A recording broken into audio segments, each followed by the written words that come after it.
would like to introduce everyone, or everyone to introduce themselves, both the participants out there as well as the members up here. And if we can start over here on my right and just kind of go around. I'm Dr. Van Davis. I'm the Director of Innovations in Higher Education here at the Coordinating Board. Dan Weaver with the Coordinating Board. Doris Constantine from St. Edward's University. Jane Caldwell with the Coordinating Board. Marcus Wilson, Texas Tech University Health Sciences Center. Lisa Blazer, UT San Antonio. Millette Leaf Green, TCU. Selma De Leon, University, North Texas. Delisa Fox, Texas A&M University. Rafael Villarreal, Higher Education Coordinating Board. Lynn Kenyon, Coordinating Board.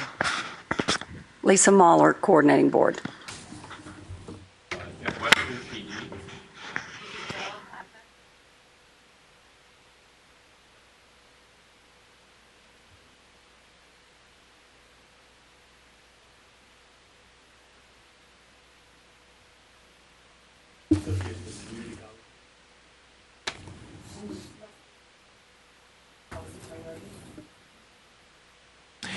And George Torres from Texas Guaranteed.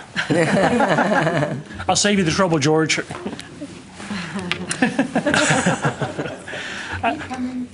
Couple of things real quickly. Lisa Blazer is our new vice chair. She will be taking over as chair for the 14-15, which sounds like it's a long time away year, but it really is not.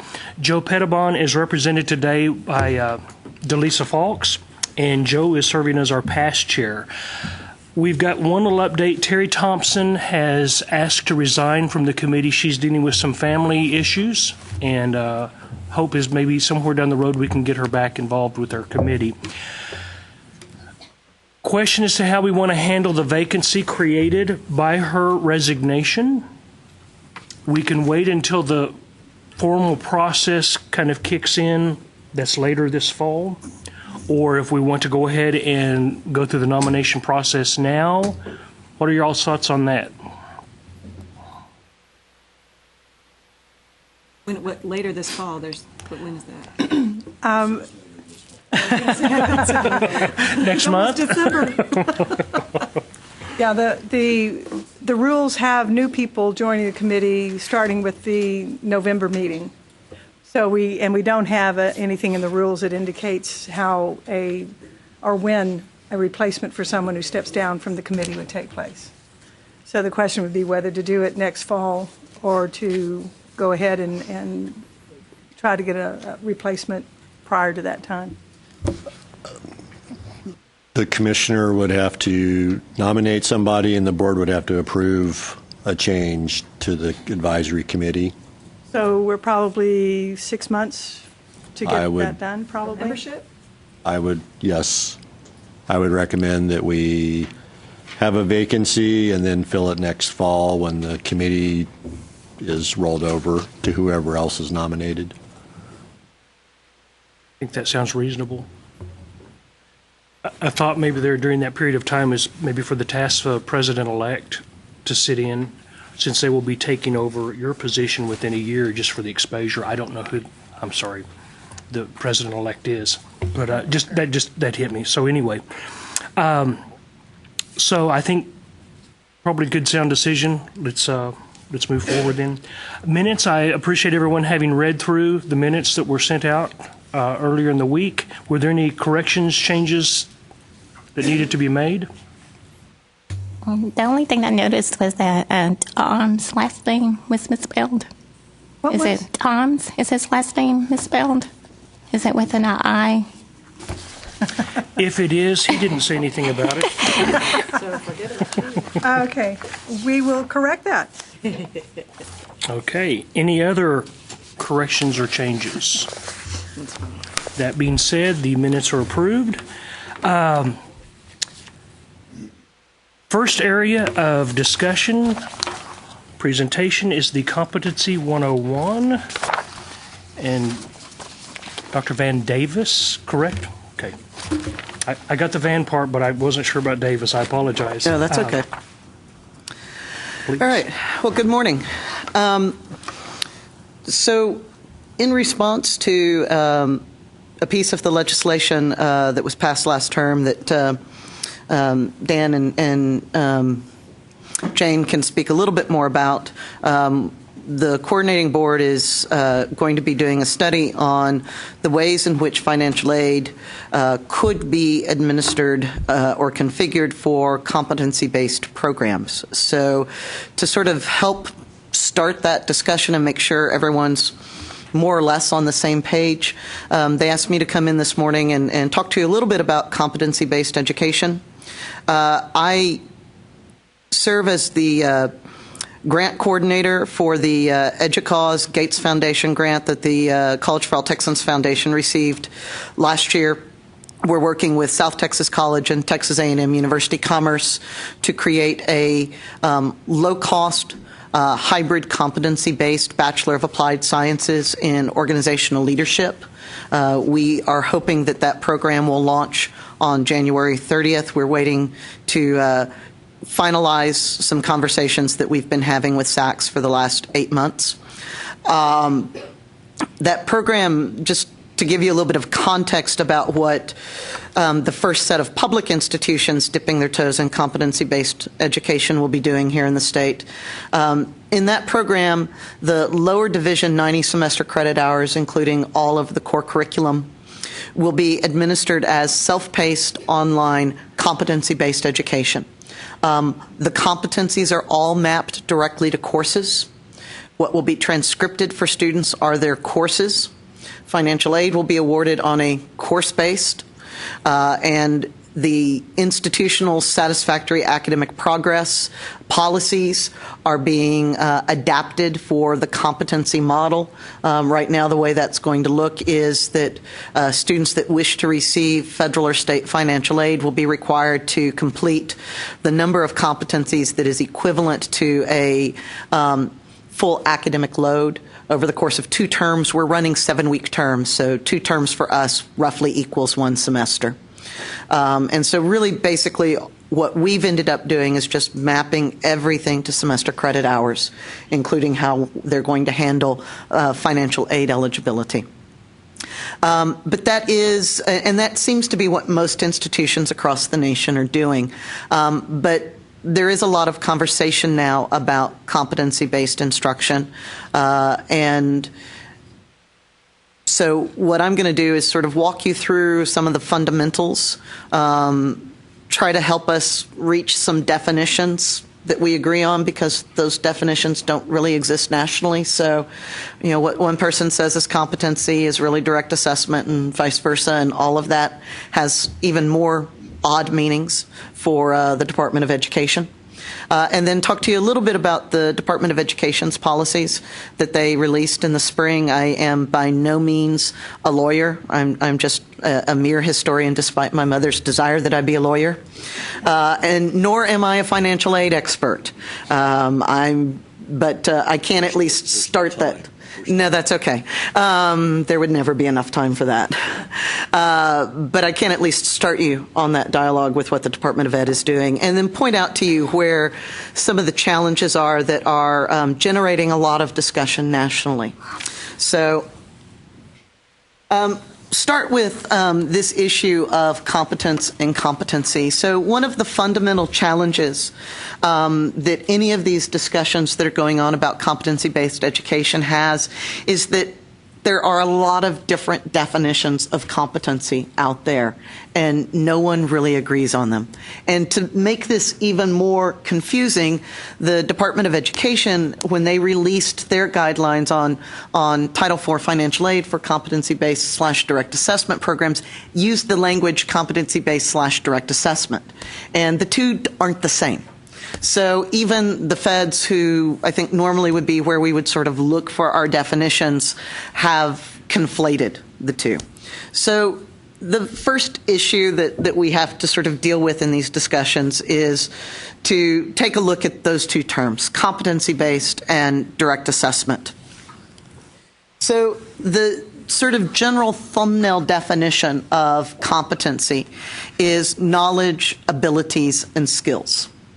And this idea of competency-based education is, by the way, a fairly old idea.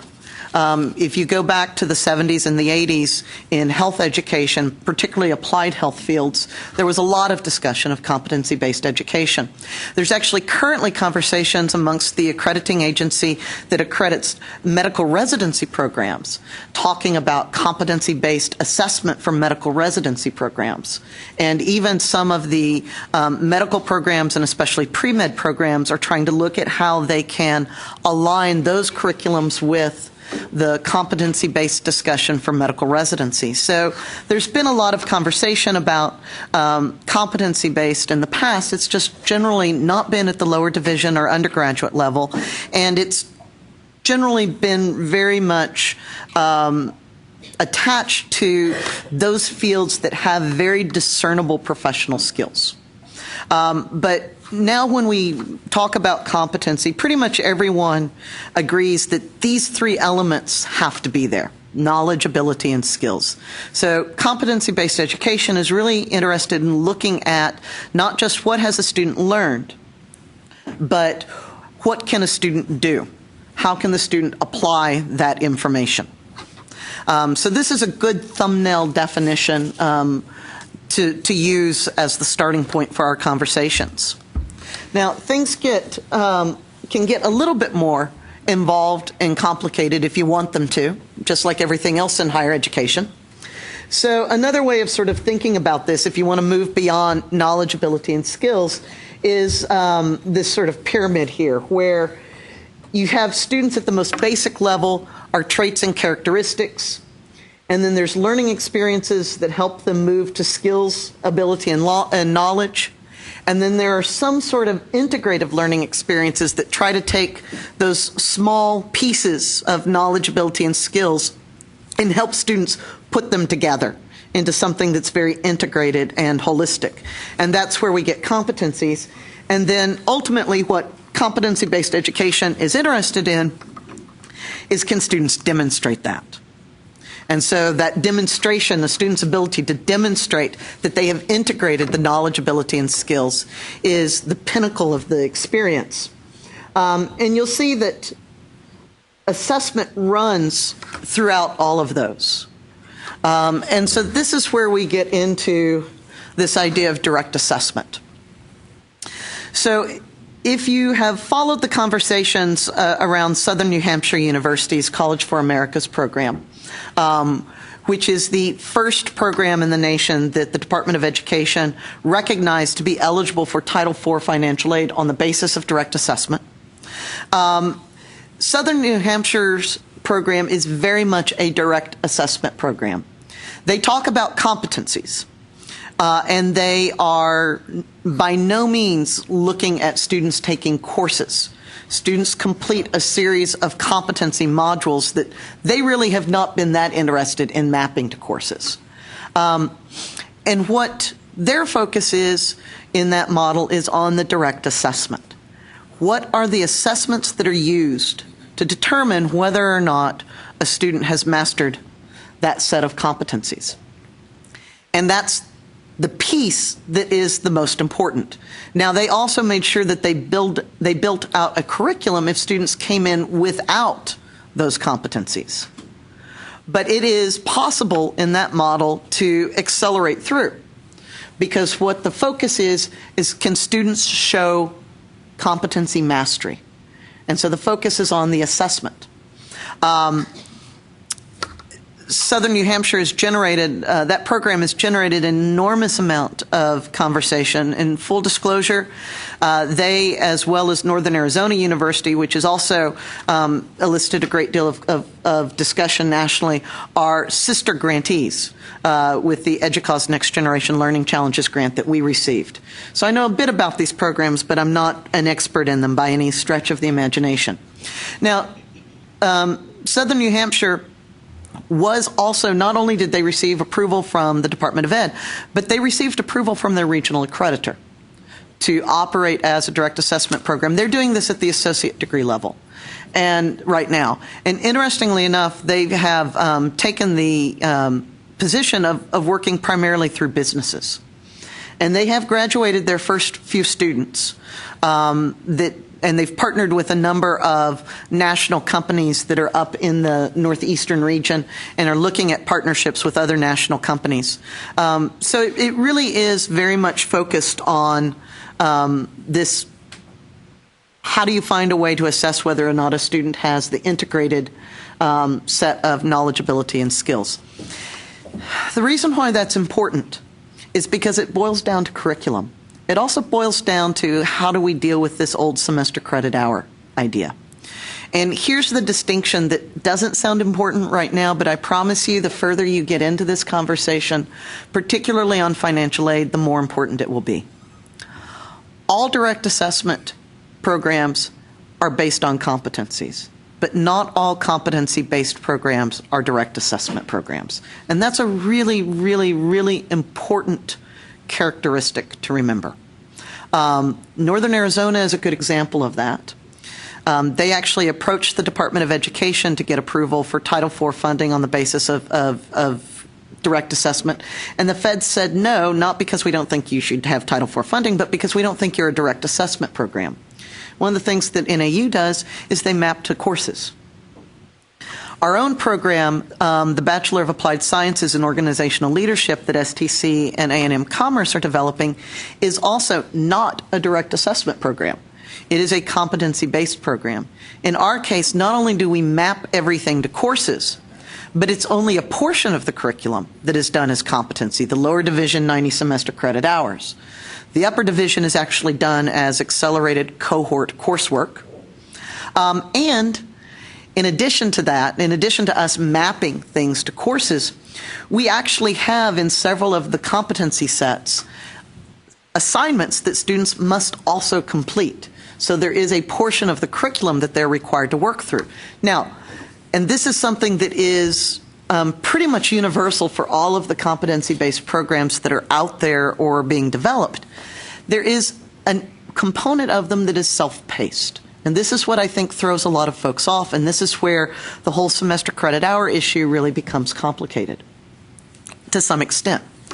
We're still, as a profession, we're still operating, of course, under the old Carnegie definition of semester credit hour, which Carnegie has even said is probably not the most appropriate definition for the 21st century, if you've looked at the Carnegie study that was released earlier this year. But that definition really looks at time in seat. And that's one of those things that is a fundamental basis and characteristic of competency-based programs is that they are not interested in the time. They are interested in mastery. And so that makes that semester credit hour definition a little difficult to figure out how does it apply, how should it apply to competency-based. And because so much of financial aid and enrollment and whether or not a student is full-time or part-time and all of those wonderful things is based upon semester credit hours, you can see where this begins to go down a rabbit hole very quickly and makes especially the issue of financial aid difficult. So let's talk about what the feds have done to illuminate or not illuminate this. So there was, this came out in March. So in March, the Department of Education issued a Dear Colleagues letter that laid out the changes that they had made to 668.10. Now, this is not the first time that the Department of Education has addressed competency-based or direct assessment. There actually was a loophole, and many of you I'm sure are aware of this, there was a loophole in the existing legislation that allowed for programs to apply to the Department of Education for direct assessment funding. That loophole had actually been placed there for Western Governors University, who decided to never use it. So as other programs like Southern New Hampshire's and Northern Arizona's, and there's actually about 10 programs that are a part of the Gates EDUCAUSE cohort of Wave 3B grantees that are looking at variations of competency-based. In addition to that, we have Excelsior, actually, whose nursing program has been recognized now by the Department of Ed as a direct assessment program. Many of you have probably heard or watched the discussions around the University of Wisconsin System's flexible degree program, which is also a competency-based program. There's a number of these programs that are coming up. Some of them have just started. Some of them are ready to launch. There's going to be a lot more that launch in the next few years, I think. And I think that what we're also going to see is much like what we've seen in online education, where there will be a movement to the development of hybrid programs, much like what I think our program is, where you have a portion of it that's competency and a portion of it that's coursework.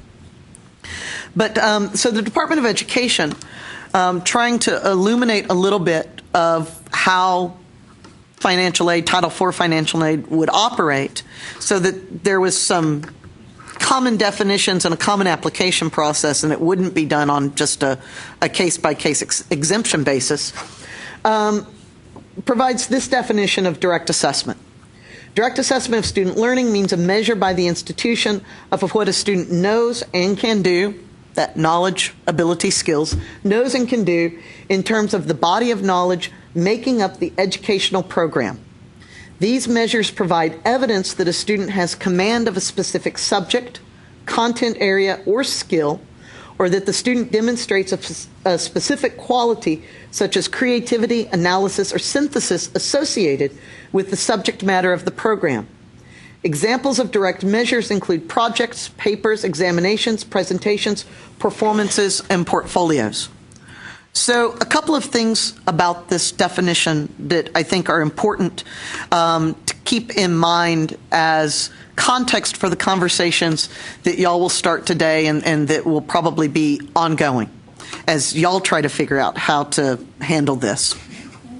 One is that there is, I think, a myth out there that direct assessment programs mean the only thing that an institution is doing is giving students a test.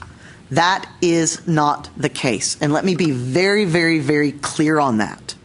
And if you take away nothing else from what I tell you, please take this away.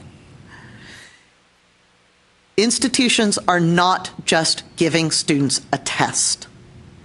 There are multiple ways that assessment is determined.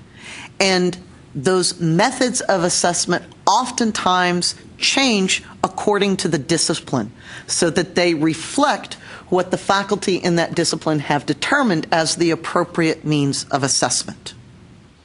So in math, that very well could be an exam or a series of exams. In English, it's not going to be an exam. I can guarantee that there's going to be a writing component there. In speech communications, students are going to have to present speeches and show that they have those skills and abilities and have the knowledge to create one. You see portfolio used. You see a variety of assessments used in both direct assessment and competency programs, and that's very important to remember because part of the conversation, probably not the conversation y'all are going to have, but certainly it is part of the conversation that the formula funding advisory committees are having, is what is the involvement of the institution in creating the curriculum? And it to some extent, I think it may shape some of your conversation because it also, I think, for y'all is going to come down to we don't currently provide financial aid for students to take an exam, so why would we do it in these programs? And so as much as you can get past thinking about this as an exam, this isn't CLEP, this isn't AP, which it's oftentimes, I think, easy to go there because that's what we're used to. But it's not. Yes, sir. What do you know about the costs that students incur in order to go through direct assessment? That we don't have enough literature yet to know what the cost should be. To be very blunt with you, do we know what the costs are? Not yet. I'm going to be very honest with you. Okay. You see several different tuition and fee models that are associated with these programs. So the program that I'm obviously most familiar with is the one that we're creating. We're doing a flat rate tuition and fee. We're doing it as a subscription model. Every 7-week term, students will be charged a $750 tuition and fee, flat rate. On the competency end, which is the lower 90 semester credit hours, they can complete as many competencies as they would like for that flat fee. That allows students to accelerate. It also, and this is really important too, it also allows, and this is another characteristic of all competency-based programs that I think oftentimes gets lost in the conversation. We talk about them as programs that help students accelerate, and largely we think that that is the case. And certainly, if you look at the data from Western Governors, which has done the most in this area, you see that happening. But the other strength of a competency-based program is that it also allows students to decelerate where appropriate. Students do not learn, not every student learns at the same rate. Not every student learns at the same rate in each discipline. Obviously, I'm a historian. My history classes as an undergraduate were challenging, but I could move through the material there much faster than it took me to move through the material, say, in science and math classes. So the thing about competency-based education is it does have that flexibility. Time is the variable, mastery is the constant. So you see institutions offering different tuition and fee solutions. Many of them are looking at flat rates, allowing students to do as much as they can, like a subscription model. Some institutions are looking at per fee solutions. That's something that you're more likely to see in the direct assessment programs. I don't off the top of my head know what Excelsior's nursing model is. I know there's been at least discussions amongst some of the institutions that are really truly direct assessment programs to do a per fee for each assessment. But for the most part, that's not what's happening. And so as a result, I don't think we know what the costs are to students or even the cost to institutions yet. And obviously that makes discussions of funding difficult, and it makes discussions of financial aid difficult. Yeah, so, for example, you mentioned a flat rate of so many dollars per a module or whatever that would last for so many weeks.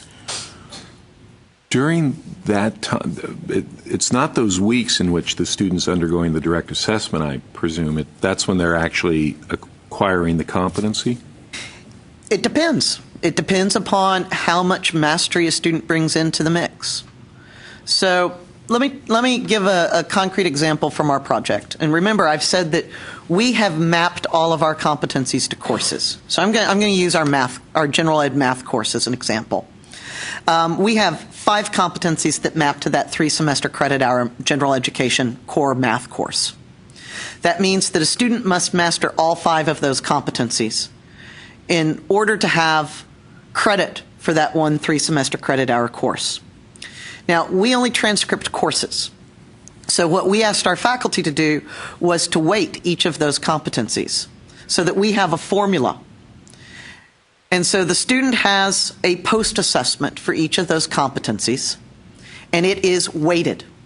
So that once they complete all 5, then we use that formula to determine what the grade is that's transcripted. Now, the other thing that is taken into consideration in our program, and you see this actually in a lot of the competency programs, is that the mastery level for us is at an 80% level. So a student must master every competency before they can move on to the upper division, and they must master it at an 80 level or above, which is, quite frankly, a higher level of expected mastery than traditional coursework. Well, excuse me. Where is the student taking the courses that would be mapped over to the 3-hour course? They're taking competency modules, and in our case, they're doing them online.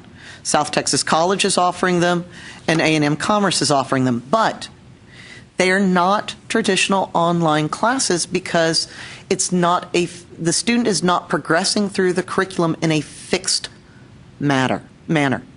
A student may come in, so they come into the math module 1. They're going to take a pre-assessment. That helps the student know which learning outcomes in that module they need to focus on. It also helps the instructor who's going to be providing that student assistance knowledge of where they need to focus, and it helps the student's academic coach or advisor who's monitoring them extraordinarily closely, working with them on a weekly basis all throughout their time in the program, where they need to focus. And so if I was taking, say, these, I think you said 5 courses. 5 competencies mapped to the math course. So would the expectation be that somehow I'm finishing as many courses as I can within any modular period of X number of weeks, and I have a $750 tuition charge for that modular period? For that term. Okay. Yes.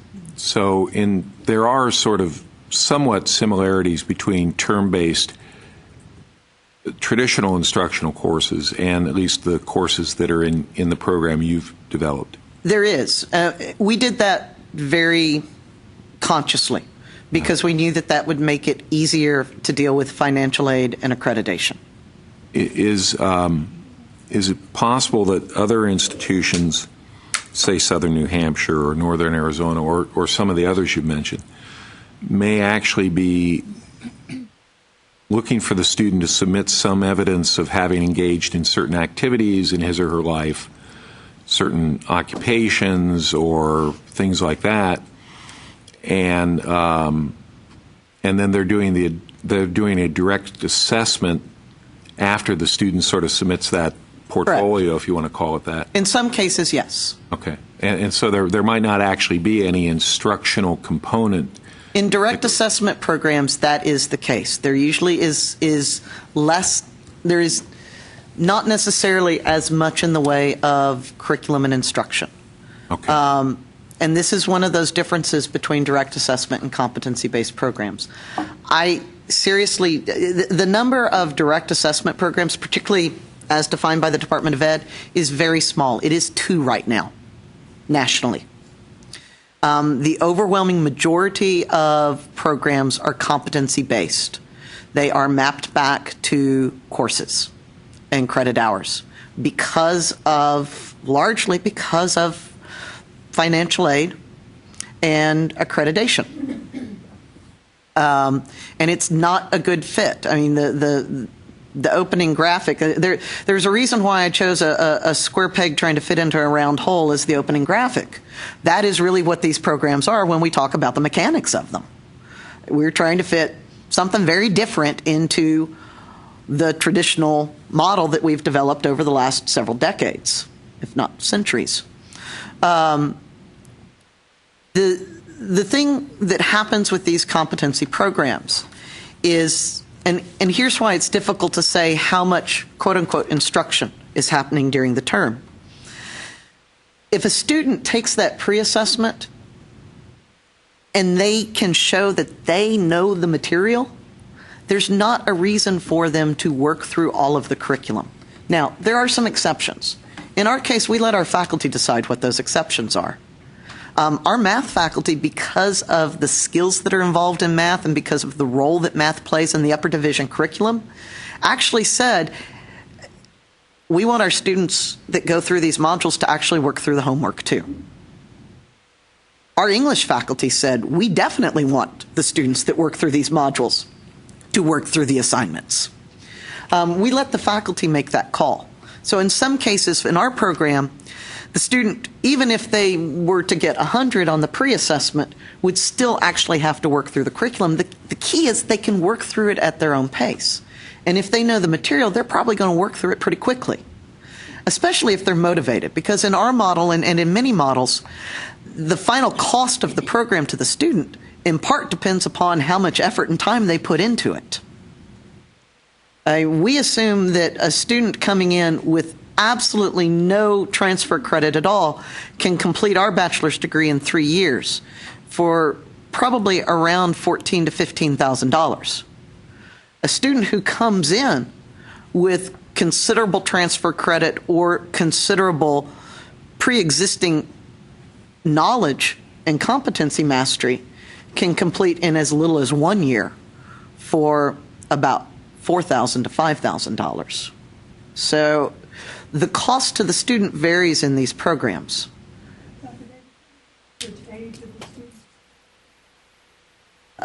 Nationally, non-traditional students. They're not 18 and 19-year-olds.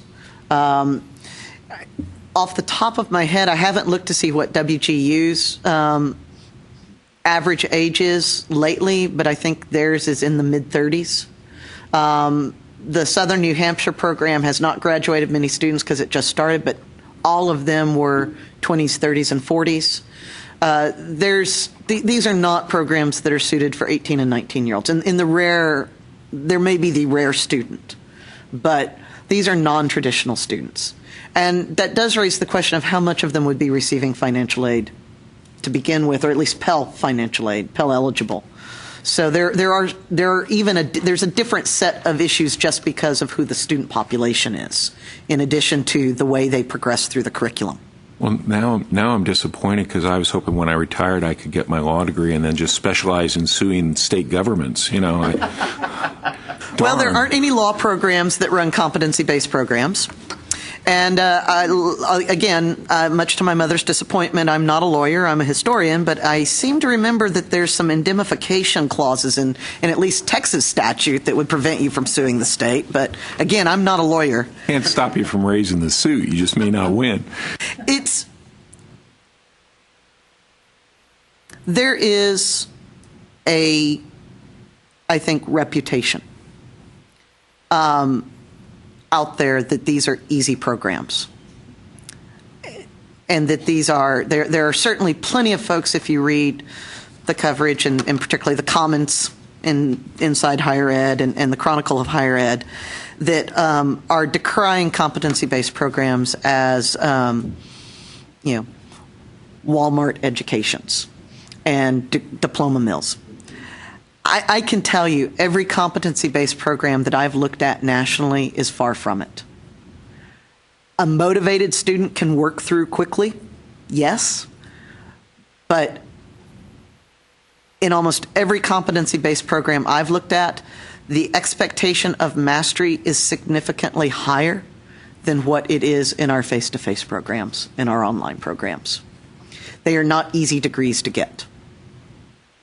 They are great degree options for folks that come in with knowledge and abilities and are self-motivated students and don't need the structure of a traditional semester, but it's not easy to do.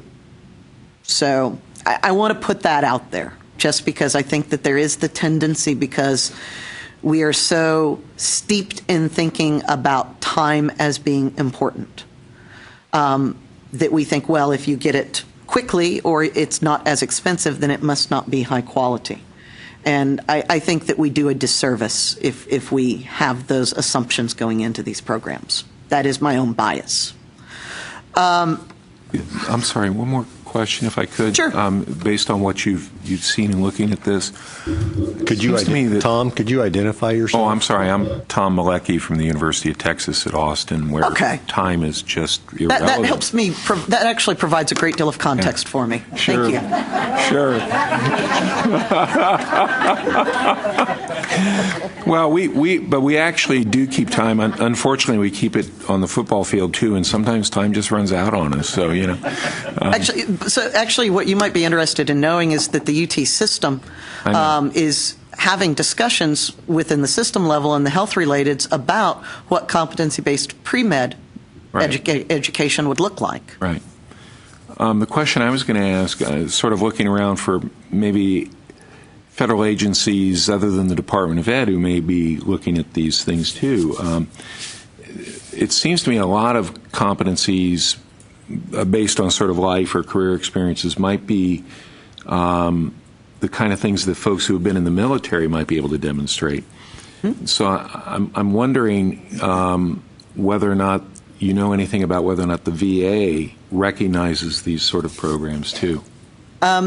So far they do, yes. Okay. Because these are, the ones that are out there are academic programs. ACE, I mean, in some ways, this is not that far off what ACE has done and what CALE, the Council for Adult and Experiential Learning, has done. CALE has done a lot of work and is the national gold standard in portfolio assessment, which oftentimes is used by veterans. American Council for Education with ACENET has a long history of looking at military coursework and mapping it to academic and technical coursework, and I dare say probably all of your institutions accept ACE transfer credits. So in some ways there are a lot of precedents for this. It's being done in different forms. Sure. But the VA is interested in this. You're right. We actually, one of the reasons why A&M Commerce is our partner is because they're a military serving institution.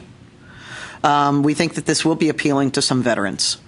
So that is likely to be a group of potential students that would be well served by these sorts of programs.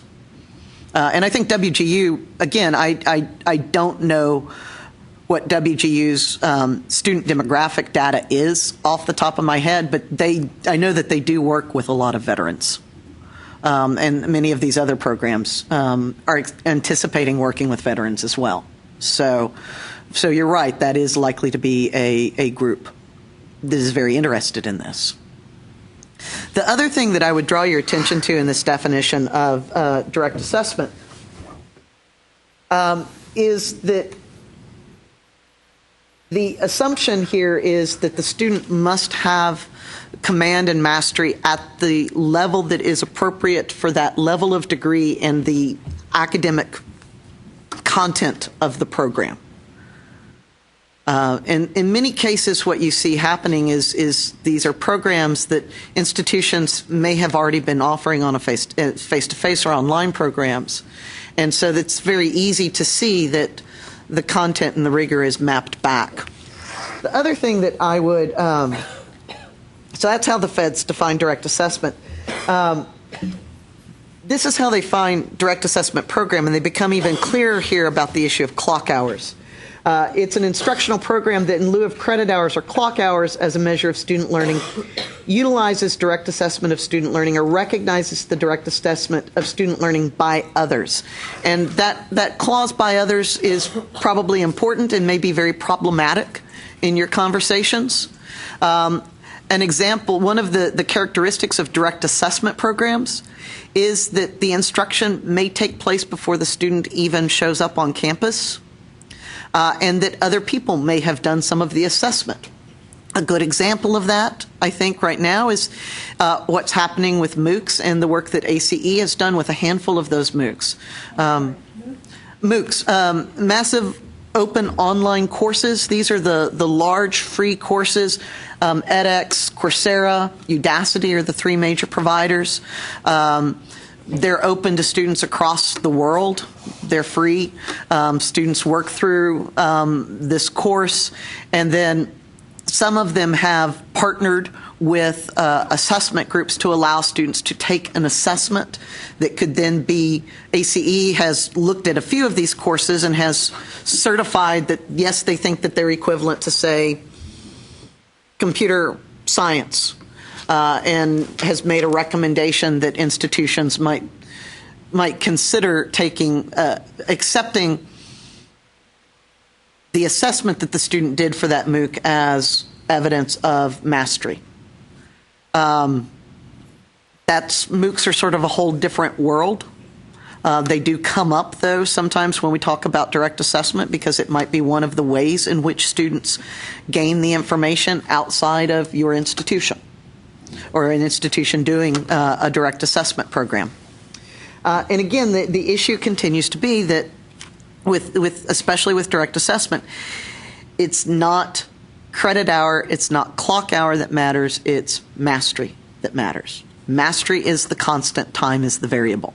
And that is different than the model that we are most familiar with and that financial aid and semesters and everything else is predicated on in our profession. Western Association of Schools and Colleges is one of the 2 regional accreditors right now that actually has policies for competency-based and direct assessment. SACS is in the process of developing those. I was part of their task force that made recommendations for that in October. They are going to be bringing forward a policy for their membership to vote on in their December meeting on how they will handle the accreditation of competency-based and direct assessment programs. I know that, and I've not seen that draft policy yet. I know, though, that we looked at Western associations, so I feel pretty comfortable in sharing this as characteristics of direct assessment programs. Like we already talked about, they're placed in the framework of knowledge, skills, and dispositions rather than prescribed courses. That's a direct assessment program. Competency-based programs oftentimes are within the context of prescribed courses because the competencies are mapped to those. Students may acquire the requisite competencies from multiple sources and at various times other than or in addition to the learning experiences provided by the institution. That seems to be one of the things that makes a lot of people most anxious about these. The institution employs assessment strategies that establish each student's achievement of the competency at the level of rigor appropriate to the degree. We've already talked about that. The institution establishes that the outcomes for the degree are equivalent in scope and rigor, which we've already talked about. The institution, here's the rub, the institution has well-developed policies that address accreditation and federal requirements, including credit hour definitions, transcripts, prior learning credit, faculty roles, financial aid distribution, and tuition and refunds. And as I've said, what we see a lot of institutions do is map all of this back to the credit hour so that it's easy for them to, or easy being in this case very much a relative term, easy for them to handle and adapt their current policies. However, it is still very much a imperfect and difficult way of doing that. And then in terms of the requirements that the feds put together, if you go to section 668, it's very similar. It talks about what the possibilities are for direct assessments. It talks about how the feds also are very interested in making sure that the institution specifies the equivalent credit or clock hours for the programs and explains how the equivalencies are established. This is important. No one has told an institution yet. There is no way in which institutions are being told to do this. So there's no magic formula that the Department of Ed has or that any of the regional accreditors have. They leave it up to the institution to determine how they're going to do this. But the institution must do that, and they must explain that and explain why they believe that they must defend why they think that's the appropriate way of doing it. They have to explain, they have to show that the accrediting agency or agencies has agreed with the assessment of equivalencies. If they are using learning resources provided by other entities outside of the institution, they have to show how that's being done. Federal student aid may only be awarded for learning that results from the instruction provided by the institution. So I think this is also probably very important for y'all's conversations. The feds are saying that only financial aid can be used for instruction that's being awarded by the institution, and that no aid may be used for mastery obtained prior to the enrollment. They talk about how there's several types of coursework that might otherwise be eligible, and it would be ineligible. They do not include remedial coursework, which again is very standard to what they're already doing. They talk about how changes must go through reapplication. They talk about how an institution must show the related parameters of the program, including minimum weeks of instructional time, payment period, academic activities, et cetera. How they're going to, actually, one last thing to go here is they're also interested in how the institution defines a full-time student, which again, I assume is going to be very important to your discussions of financial aid. There are some concerns. These are the problem spots that you're going to encounter as you have this conversation, and you will most likely find other problem spots. Defining the semester credit hour, determining how competency is mastered, and what mastery means, satisfactory academic progress, how do you handle self-paced and flexible timeframes for student completion, how do you account for learning outside the institution, how do you transcript competencies, and what is the point at which financial aid would be awarded? And just on one last note, so most institutions are doing course transcripts. There's not really a lot being done. There's some experiments in competency transcription. This is an example of a competency transcript that Northern Arizona played around with. I don't know that they've actually decided to use it yet. But you'll see that this issue of transcription, again, looks a lot different than the transcripts that you're used to seeing.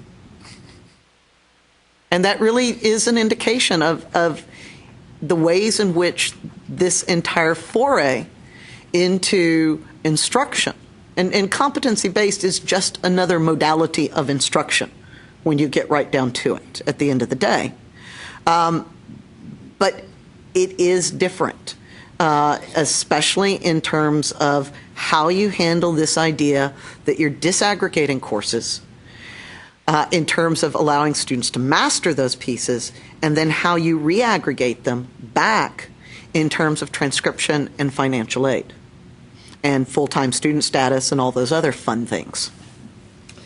So, if you want to know anything else or want to ask me any other questions that I can't answer, and there's a lot of them out there, because this is changing under our feet every day. Jane and Dan obviously know how to get a hold of me, but you're also more than welcome to contact me directly if you would like. I am the most unlikely champion of this in some ways. I come from a very traditional liberal arts background as both an undergraduate and a graduate student, and taught in liberal arts environments. Probably 8 years ago or 10 years ago, when I was a faculty member, if somebody had come to me and told me that this was a good idea, I would have kicked them out of my office. I do think, though, that particularly for some of our non-traditional student audiences, and if we will truly talk about access and affordability, that this can be a very good option for some students. It's not meant for every student. And it's not meant for every degree. It's not meant for every institution. It's not meant for every discipline. I do think, though, based on the discussions that I'm hearing nationally, and I am involved in a number of those discussions nationally, I do think that we are likely to see something happen akin to what we have seen happen with online education. The great growth, and I can say this with some authority because that used to be my job here, was online and distance education. The great growth in distance education is now in hybrid courses, where some of it is taught online, but not all of it. That is the great growth. And the little bit of research that is out there in terms of effectiveness is pointing out that it is also one of the most effective ways to deliver online education. I think very strongly that we are going to see something similar happen with competency-based education. There will always be a handful of programs that are direct assessment. I think those will continue to be in the minority. There will be a handful that are primarily competency. I think what we are most likely to see, though, are more institutions looking at ways in which competency pathways can be tied into other types of education and create hybrid competency programs. So at some level, I don't think anyone's going to be able to get away with not dealing with this. But we do have a lot of challenges ahead of us, and y'all have a lot of challenges as you think about and talk about how financial aid ought to be considered for these programs and these students. So thank you very much. Dr. Davis, could you tell us the two schools that you're working with, where they are in this process? So South Texas College and Texas A&M University Commerce, we have developed all the general education competencies. We have probably about a quarter to a third of the physical competency modules already created. And we will launch with those, we hope, in January, assuming that everything goes well with SACS in the next few weeks. We also are actively developing the upper division curriculum. We're actually going to be using a phased launch. We'll do a soft launch, we hope, in January with the first 4 courses, both of the compositions, speech, math, and psychology, intro to psychology. And then a few electives, actually. And then we'll start upper division coursework, which is just accelerated coursework. It's not competency-based. We'll start that in the 3rd term. So we are, they have adapted their financial aid policies. We have all of the competency to course maps and equivalencies done.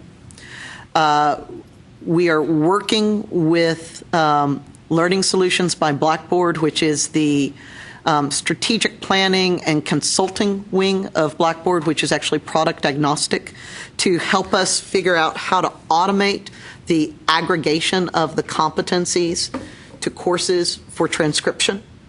That's more difficult technical endeavor than what you might think. And so we're trying to figure out and having them work with the institutions to figure out the best way to make that process automatic and to automate it. And then we have developed the program learning outcomes and the programmatic assessments for evaluating the program. One of our, and I know that Commerce has hired their first academic coach. South Texas College has posted that position, and both institutions have identified the starting cadre of instructors for the competency-based courses. And for the most part, that will be the faculty, the full-time faculty members who had developed the competencies originally. Eventually, when it reaches scale, there'll be instructors solely for the program. We're meeting and talking about this in the context of this assignment to the coordinating board to come up with a financial aid program for an institution similar to Western Governors University. Mm-hmm. Are the programs that you're working with similar to the WGU programs? To some extent. Okay. The key difference for us is because we had to deal with formula funding, we wanted the institutions to make sure that they got formula. And there's no way to get formula for competency. It's only for courses. Okay. We mapped to courses, and because of the financial aid issues and accreditation concerns, we mapped to courses. So ours has the infrastructure that allows it to function under the current system. It's not an easy functionality. It's not clean, and it's not ideal. Certainly, it might be possible for those institutions to be impacted by what is created or the recommendations under this study. I have to admit, I'm being more devious than that and wondering I was afraid of that. What your group has done with regard to the financial aid, whether that is something that could be shared as a basis for a discussion. I think we can. Really what they've done is they've taken their satisfactory academic progress policies and they've mapped them to the competencies. So for students that want to receive financial aid, and we recognize not every student may be eligible or want to, those students will be given as long as they want to work through competency mastery. For those students, though, that are receiving financial aid, they will have to complete the competencies that are associated with whatever their satisfactory academic progress policy is for a semester, which for us is 2 terms. Okay, so there are some additional limits that are being placed on them or restrictions on them as a result of trying to qualify for financial aid. Correct. Okay. Does that mirror what you see with New Hampshire, Arizona, I think so. I mean, everyone's trying to figure this out right now. There's actually a small group of institutions that are working with the Department of Education to help draft a call for experimental projects that would look specifically at different ways of mapping and awarding financial aid. And there's a couple of, probably one of the groups that's, one of the sets of institutions that's the most active in that is the Kentucky Community and Technical College System, which is another fellow grantee. I know Northern Arizona has also been active in that conversation, and the University of Wisconsin system has been active in that conversation, as well as some others. Is it possible for you to share with our group the things that you've run across that kind of impact? Because this is just, it's neat, it's exciting, but it's not easy to get your thumb on. Yeah, I can. And I had actually shared a draft of one of those documents with Jane a while back. I'm not sure it's ready for a more public dissemination, but I can check on that. Kentucky, the state of Kentucky is doing some interesting things in this work, and I would definitely recommend that what they're doing is worth y'all looking at, and maybe even having one of their folks Skype in or teleconference in to talk about what they're doing. And they're doing it looking at the community and technical college side. They've not yet done it looking at the undergrad, the baccalaureate side, the university side.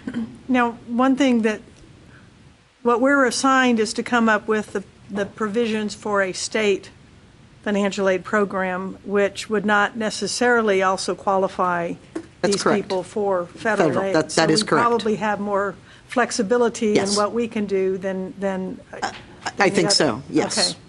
Okay. But the question that will follow that is, okay, I can get state aid, can I not get federal aid? So if as rules are being developed, if we can keep both sides kind of in mind, yes, the state will provide a great deal more flexibility. But it's easier to fix it up front than to kind of go back and tweak it. But this, you're right, it's not going to be a simple, quick conversation. No, it's not. These are really difficult things to figure out. You can take solace in that there's a lot of other smart people trying to figure them out, and that they're talking to each other, and they will welcome your engagement in that dialogue nationally. We welcome what the smart people can tell us. We like smart people. Wow. Thank you very much. Sure. Could I ask one more question? In the programs you're developing with South Texas and A&M Commerce, did you build the coursework into that because of the nature of the competencies that you're trying to develop and make sure are developed within the folks, or was it just that we couldn't figure out a way to measure competencies through direct assessment without courses? We built it in largely because of the nature of the competencies, and because also the reality is, even under direct assessment programs, people have to figure out how to provide students with some access to instructional materials. We take the issue of rigor and quality very seriously, and we also see these as programs that can greatly increase access. And that means that we want to have options for students who may not have mastery already coming into it. And so, because of the nature of the competencies, and then also and how they ladder with the upper division curriculum, and also because we wanted this to be accessible to the largest number of folks, and we wanted to be able to assure rigor, the rigor that's appropriate for a state institution that's taking leadership in this area, we wanted to make sure it was our curriculum, and not just cobbling together what other providers might be doing. And so, can the students access this curriculum 24/7? Yes, they can. Okay, so it's asynchronous. Yes, it is. All right. And we've worked with instructional designers. We actually are working with Pearson and having them map the competencies to their assets, and then working with instructional designers to develop out the actual physical competency modules. I started looking at those a couple of weeks ago. They exceed the quality of any online class I think I've seen in my career. Can I make one more comment before we move on? So So I think your introductory slide of the square peg with the round hole is quite appropriate. Yep. But it seems like, though, we're trying to, the accrediting agencies and the financial aid communities are the round hole that you're trying to Yes. cram things through. And perhaps we need to have like a star-shaped hole, because ultimately you're trying to fit things into history. And we're at a point where those historical paradigms maybe don't work the best. So I was going to suggest on your next slide, you could have a transition from the square peg and the round hole to I like that. a star that's got all of your complexity related to it, and the notion that that part is different. Is the peg still square? No, the peg is Star-shaped star-shaped as well? as well. Okay. And that we're fitting it into star shape. Anyway. I've been quiet for a very long time, Mark, so I had to say something. Very proud. So at this point, would you like some volunteers, or do we need volunteers on the financial aid side? Jane is the one that is running the study. I am not. And you really moved quickly on that one. If you saw the 4 foot by 8 foot whiteboard in my office that's now completely filled with issues that have to be resolved in the next 5 months, and that's just one of my projects, you might understand why I moved so quickly on that. I think we clearly have a statutory obligation to come up with a plan for an institution that's like WGU, or that is WGU, prior to the next session. So we have some very firm deadlines. It's been our intention, and the statute, I think, is written to incorporate the Financial Aid Advisory Committee and stakeholders, I think is the right word. So we're going to do this very specifically for WGU, but we're also going to be doing it more broadly to incorporate all of our interests, because we are trying to look at the star-shaped nature of what these programs could be. So we are going to come back to the Financial Aid Advisory Committee at some point, probably sooner than later. This was merely to kick us off of this particular topic, and I wanted to thank Van for coming over and presenting to us, and there will be more to come. Good. I think if we can get some of the information specific to financial aid that folks have already discussed, I think that lets us learn from other people's efforts, and hopefully will get us moving quicker down that road. But it's exciting. It really is. Yeah, I think there could be great value, for example, in hearing from our colleagues at AM Commerce and Texas, South Texas and such, about how they did this so that their students may be able to capture both aid out of whatever new state program may be coming down the pike, but the federal programs. Because again, we find that if we can give students state aid, very often that's not enough when you take into account the total cost of attendance, and maybe we can, this should reduce costs, but it won't eliminate them totally. So, Carol? As one of the people who worked on this particular provision with members of the legislature and with Western Governors University, I thought it might be helpful to let you know that everybody is thinking in sort of the larger and most flexible context. The idea being that some students all along the pathway of a degree are going to be using this model sometime more and more as time goes on. And everybody was very uncomfortable with the idea of the square peg and the round hole. The programs that we have now were not designed for this kind of model, and just simply waiving all the rules wasn't fair to those who are proceeding along in that model. The idea was definitely for Texas to take a leadership role in figuring out what the model might be for students not only engaged in strictly these kinds of online programs, but students that may be taking a hybrid version or doing part in one model and part in the traditional model. So it's real important that everybody keep their minds open as they approach this. Well, another little piece is our software systems that all of our universities use are truly designed for this kind of flexibility too. And if that sarcasm didn't come through, I can repeat that. I'm heavily medicated. That software piece, by the way, has become probably our biggest headache. Yeah. Yeah, it's huge. Excellent. Thank you very much. It's truly, it's exciting. Let's take a quick break. It shows to be 10:21, so 10:30. That's 9 minutes. Please be ready to run. 1, 2, 3, go.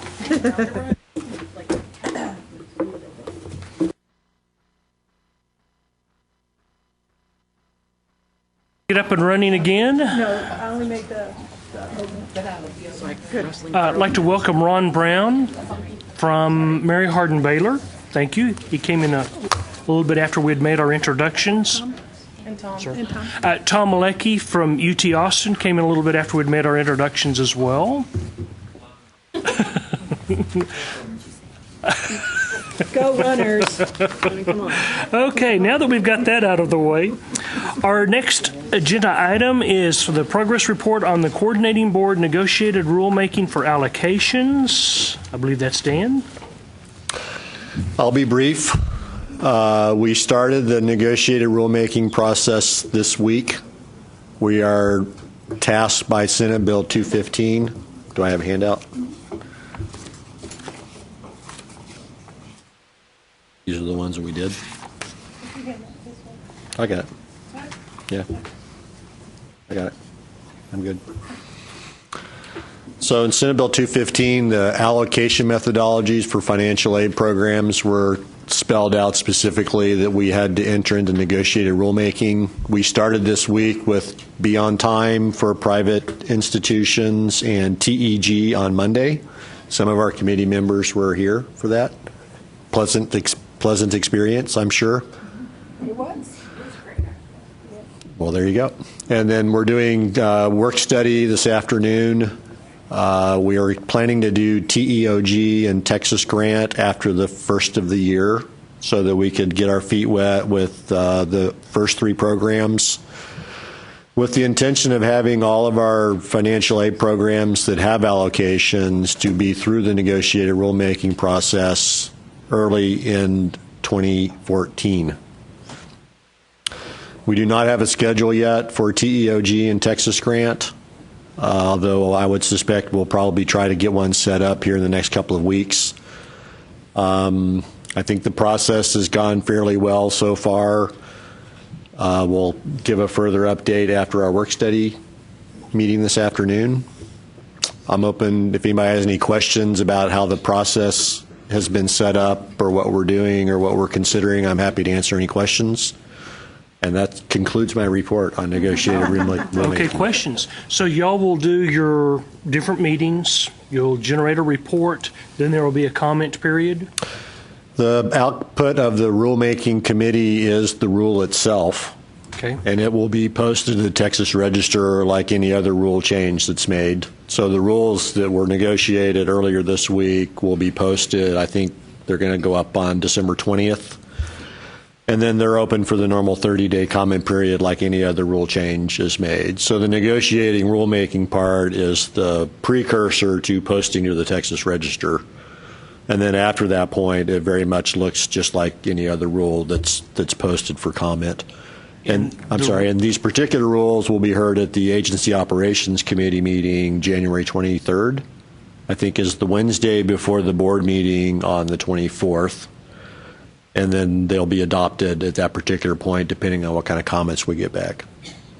Those rules will be very specific, or they're going to be more general, and then maybe the committee will have some how to implement certain things within there, or the rule will be set very detailed. And Jane's provided a copy of the Be on Time rule and the TEG allocation rule. They are fairly specific on what we do and how we do it, and then how it's verified as far as what data is used to come up with the allocation methodology. So previously there's been allocation in rule, and it basically said the coordinating board will make allocations. Now they're very specific about this is what we're doing and how we do it, so that everybody knows what we're doing and how we're doing it. Fantastic. Other questions, comments, thoughts? Dan, In the negotiations that have gone on so far, have there been any instances where consensus was not reached? No. Yeah. Yesterday in compliance monitoring, which was the fourth piece, there was a lot of discussion, a lot of back and forth about language and intent, but then ultimately there was consensus was had on each particular issue that was put forward. There is provision if consensus isn't made that ultimately then it goes to the commissioner and then to the board. It doesn't have to have consensus out of the committee for it to end up being put into rule. But then ultimately they all go back for public comment for 30 days. So there's always an opportunity for the public to chime in and make suggestions. Excellent. Next, discussion on how to set Texas grant hour and year limits for transfer students. Y'all have the same amount of time that Dan used? Okay. That works for me. And I show that Jane and or Lynn. I will handle this one. In our, one of the provisions of House Bill, Senate Bill 215, was the creation of a pathway to initial year Texas grant awards for transfer students. And in order to qualify, a person had to have completed at least 24 hours, have a GPA of at least 2.5, and have received a TEOG in the fall 2014. So no one is yet using this pathway since that 2014 TEOG requirement is there, but it could start in the spring. One of the things that we're trying to figure out is, let's say I come in I transfer into XYZ University with 74 hours of college work. How many hours of Texas grant eligibility should I have, and or how much time should I have in the Texas grant program before I run out of time? The precedent that we have for this at present is the treatment of associate degree recipients who, if they come into Texas grant based on an associate's degree, they have 90 hours of eligibility in 3 years, assuming they're in a 4-year degree, or 4 years if they're in a degree greater than 4 years. And so we're trying to figure out, what do we do with people who are coming in with this wide variety of hours, and how do we figure out how many more hours of Texas grant they have and the years. What you have is a handout. There's a table on the front, and I mainly thought it might catch your attention as opposed to being a final product. But we have the bottom question of, how do we assess when you have an incoming transfer student, how many times they can receive Texas grant, how many semesters of eligibility they have, how many hours of eligibility they have.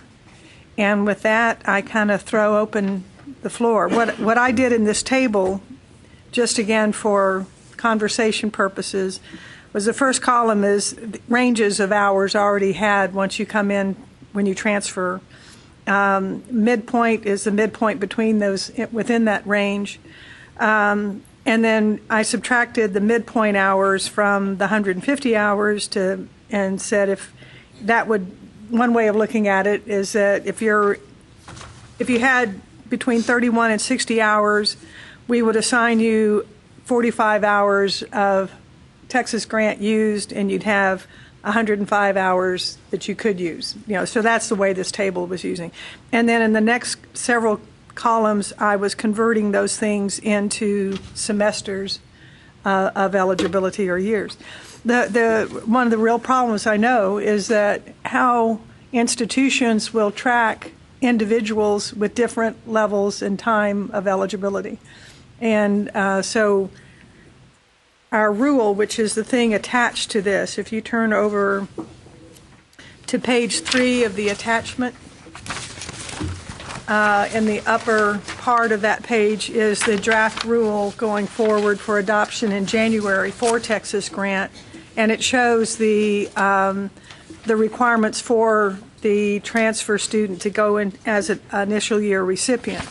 On the next page, where we have in rule an indication of how long a student's eligibility lasts, what we did cleverly was put in a place mark saying the calculation of how many years or hours of eligibility would be worked out by the Financial Aid Advisory Committee. So that's why we're meeting with you today. On page 4 is the number of years of eligibility, and on page 5 of the handout is the section of rule dealing with number of hours. So we're trying to fulfill that statement and come up with something to tell people if indeed you start having these transfer students show up this next semester. How do you determine how many hours of eligibility or years of eligibility they should have? You can give it to them. Correct. I'm sorry. I've moved mentally ahead a year. I apologize for the confusion, but right. Yeah. Let's skip a year.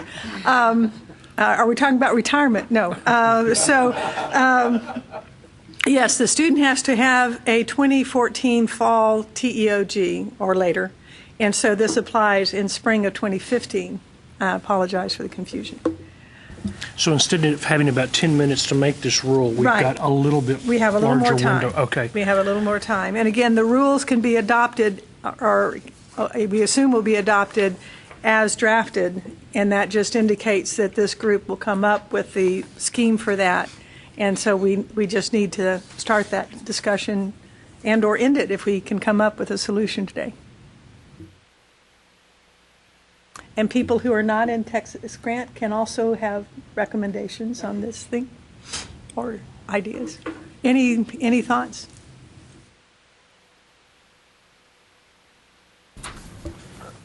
Oh.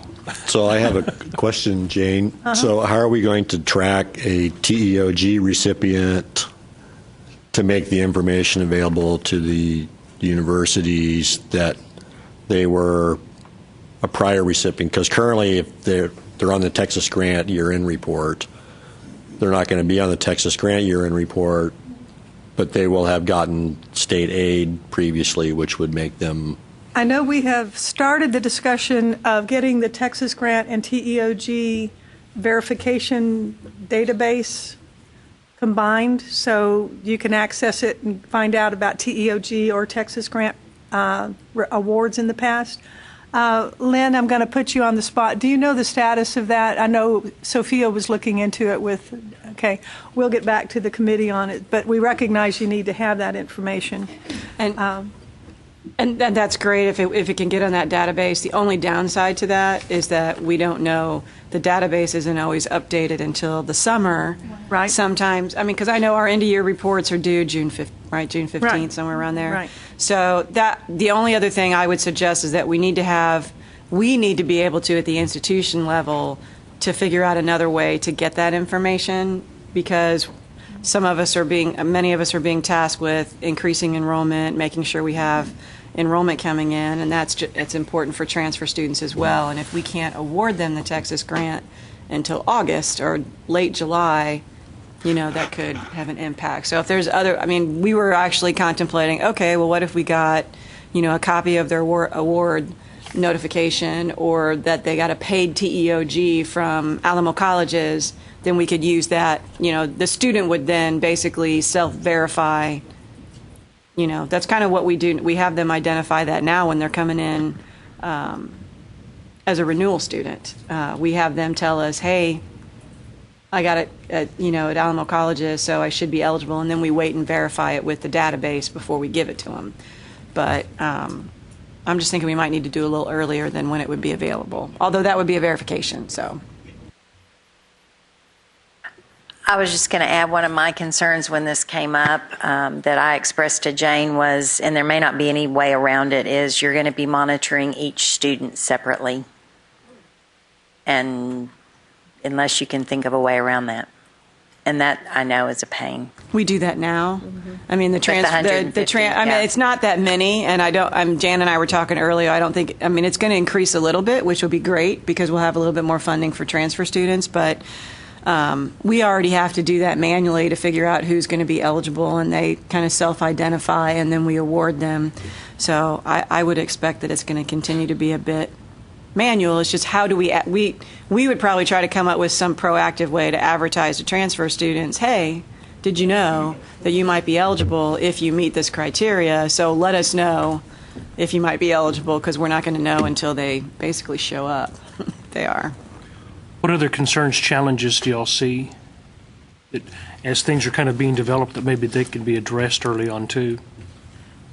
In meeting with the TACRA folk last week or the week before, I asked the question of whether their systems identified transfer students, incoming transfer students, indicating that that could be a helpful flag for financial aid officers in trying to identify students that might be of concern or might help you move in that direction of doing this. My impression was that very few of them have that in the systems. No, they identify them as they come in as a transfer student, but we wouldn't know about whether they the TEOG is the tricky part. We wouldn't know whether they had TEOG. So they come in.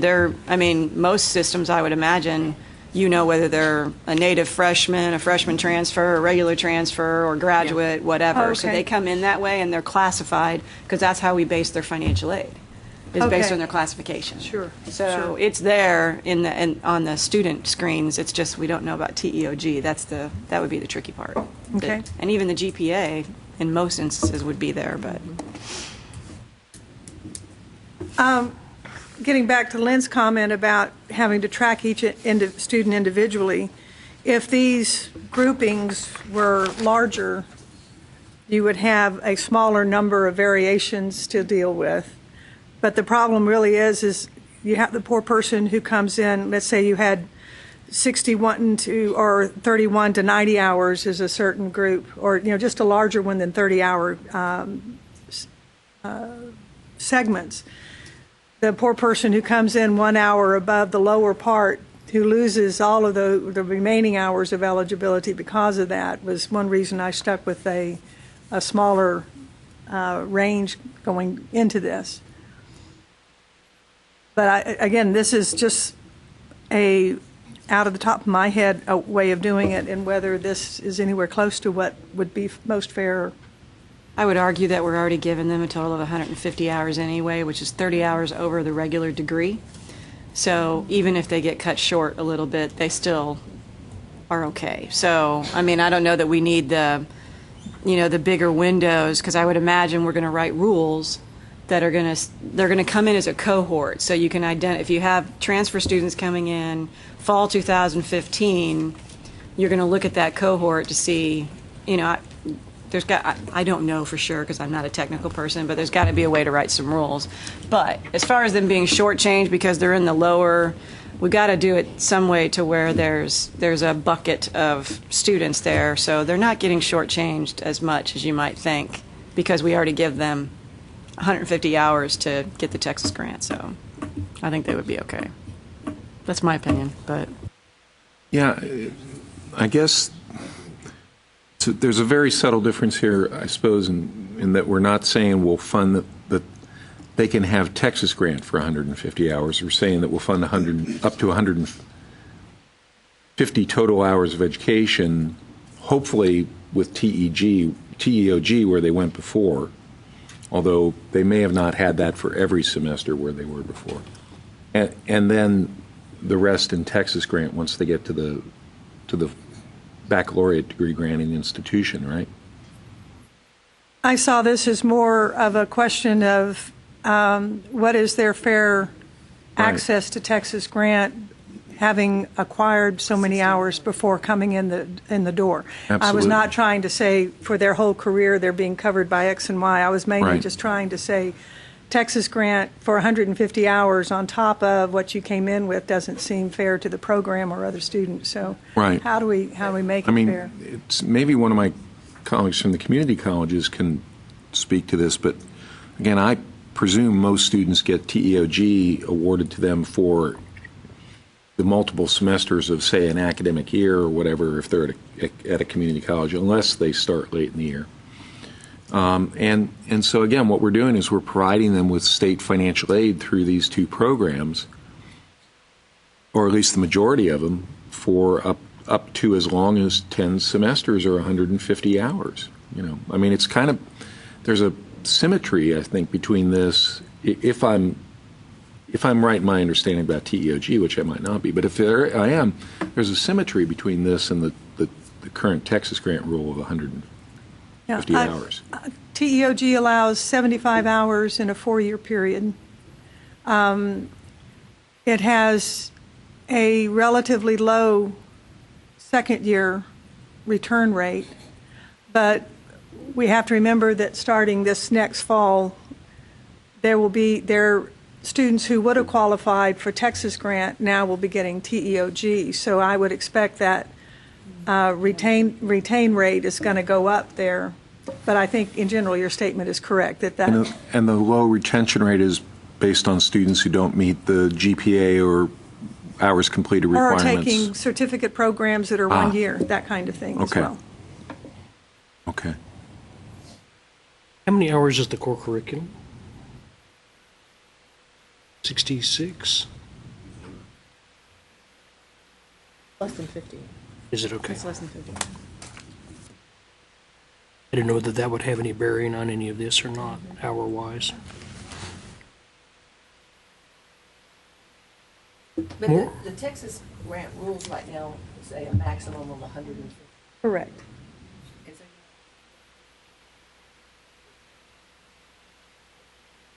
Or No. just offering it as... Well, we could provide something like this to the institution saying, this is how you are to calculate the number of hours or years of eligibility in Texas grant, as they come in as transfer students. Hours, that maximum of 90 hours. Right. And that's kind of how this. this If a freshman came in, they would have 150 hours or the semester requirement. So why would it be any different? Do we have to have a formula? Is this what this? So, are we to determine a formula, or can we make it as simple as what Doris was saying? Just do it as long as they don't go over the 150 hours. I mean, I know the language says that we need to develop a formula. Yeah, put the burden on the burden on the institutions just to say they're. Lisa Blazer just said that. That was just really wrong. The Lisa rule. Right. Thank you. Simplify. Thank you, Marcus. It could be as simple. If we don't want to create a formula, it could be just as simple as they come in with 60 hours, and then we know that they have 90 hours. Or, I guess the semester thing will have the number of semesters, because that's also built in there as well, along with the 150 hours. So they have 10 semesters, right, for a regular 120-hour degree program. So it's in the law rules. Well, it's 5 years of eligibility. 5 years of eligibility. Yeah. I just received a message from the listening audience. If you would please use your microphone so that they can hear what you're saying. Thank you. There was a listening audience today. Well, maybe that's the deal. What can be done to simplify? The rule could be, as you were suggesting, that you take the number of hours that they transfer in from 150, and that's their eligibility in Texas grant. Divide that by 15, that's the number of semesters they have of eligibility, or something like that. To me, that would probably be easier, because it's just whatever they can. Instead of trying to say, okay, they fit into the 24 to 30-hour bucket, so I treat all those students the same. It might be easier just to, don't you think, a rule? Well, and it addresses that student who's got 61 hours. 61, and so then they have so many left. I agree. I think the semester one is the only thing we'll have to figure out. I think exactly it'd be programmatically be easier to calculate that. I think so. Okay. Yeah, I think in a formula or whatever. And you just have to figure out about the rounding. Okay. Yeah. Round down. And Jane, when we talk about the If you 150-hour divide it rule, by 15, we're talking about 150 attempted hours, right? You're talking about 150 attempted hours while receiving the grant, not total attempted hours. You see what I'm... Yeah. But it's going to be different with this, because they may have not received TEOG for every single term that they were in community college. So we're going to have to say 150 attempted hours Period.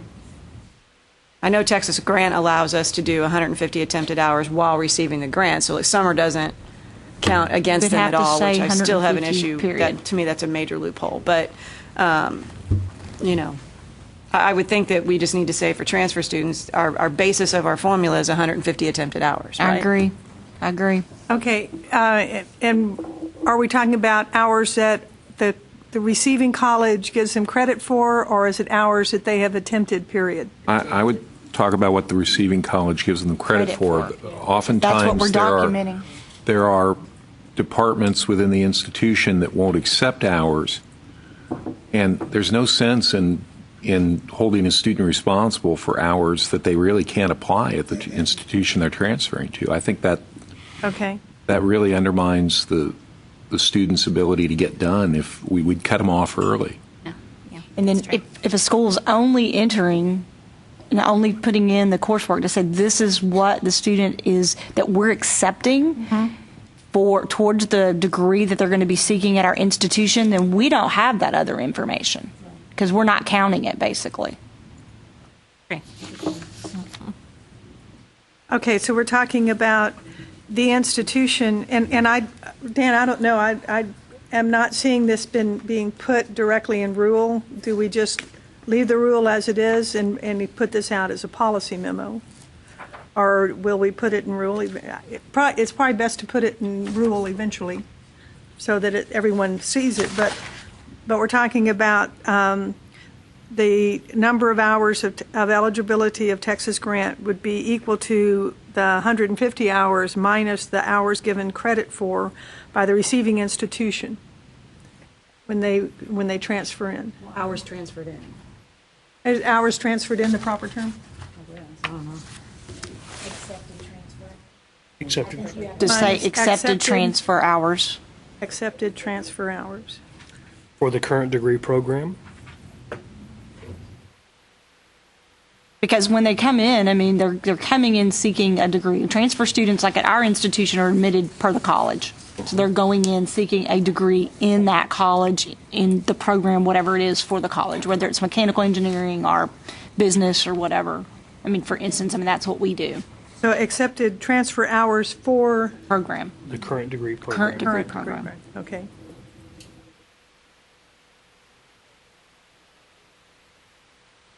So if I take 60 hours and the college only accepts 45, and I've gotten 60 hours of TEOG, but you're only going to accept 45, do you have 105 hours of Texas grant remaining? So that student would have gotten 165 hours of state aid in that particular case. Mm-hmm. Yeah. The other 15 hours are not counting. They're not on the system. They're not there. They're not. They were there once. They were there. They have to be there. Well, but they're not picked up by registrar's offices. But more important, I would argue, is they didn't do the student any good. Student didn't have any benefit from those hours in his or her quest to get a baccalaureate degree because the new institution chose not to accept them. And I hate to hold, you've got the 75-hour rule for TEOG, which is great, but I'd hate to hold students responsible and say, I'm sorry, you can see the finish line right out here, but we're cutting you off because there were some hours you took when you were in a community college that we chose not to accept. Well, health profession schools, the courses that come in basically are the core curriculum because they're not going to take an anatomy class that they need to further their health career. So really it's just those courses that we don't offer, the ones that transfer in, whether they took a lot of other courses or not. So, Dan, it sounds like because I think your question's a valid one. If we said they were going to get, if the rules, and I don't do Texas Grant, so forgive my ignorance, but if sort of the overarching rule around here is 150 hours under the Texas Grant TEOG sort of combo program, no?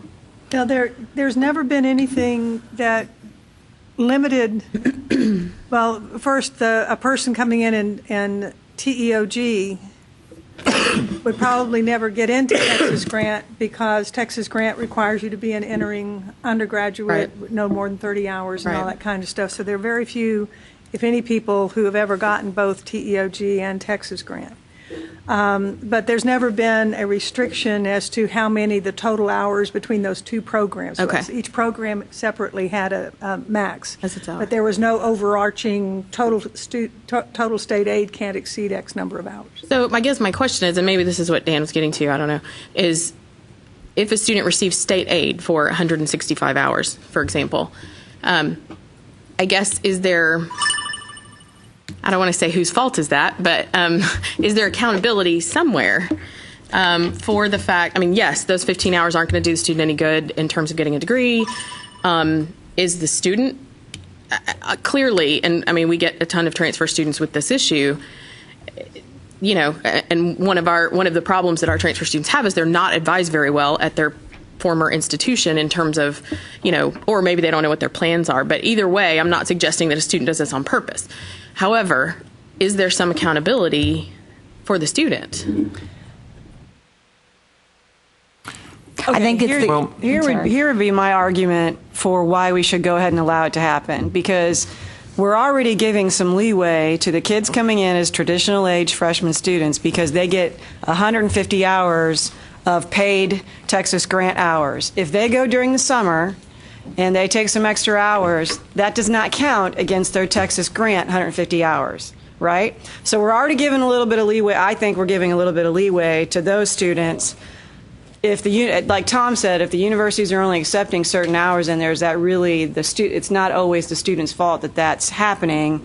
So why not allow it? I mean, we're allowing some leeway on both sides of the fence here. So why not? Is that a statutory loophole, or is that a rule loophole, or is that a practice loophole? I think it's just a loophole. I mean, I really think that it's if you know, everybody's looking at improving the graduation rate, and we're being pushed for 4-year graduation. So when I'm looking at the awarding philosophy that we're trying to revise, right? And so we're trying to say that some of our institutional aid, there's going to be a 4-year limit on it, and if students are on track, they're going to get, you know, certain percentages of aid available to them because they're on track to graduate in 4 years. But my Texas Grant students, they're going to get it for longer because they've got a longer period of time to receive that. So if we're going to do that for our freshman native students coming in and getting the traditional age Texas Grant students, you know, why wouldn't we give? I mean, I got that. I'm just saying from a philosophical perspective, right. If we already have this loophole in here for the new incoming freshmen, this would just be a minor loophole for the transfer students because we're still tracking them and saying you got 150 hours. So we accept in this. Yeah, the flaw in this whole scheme is that, and I get what you're saying, is we have not in Texas, and my name is not Delisa, and I'm not from Texas A&M. I'm going to be somebody else right now. Yeah, I'm Joe.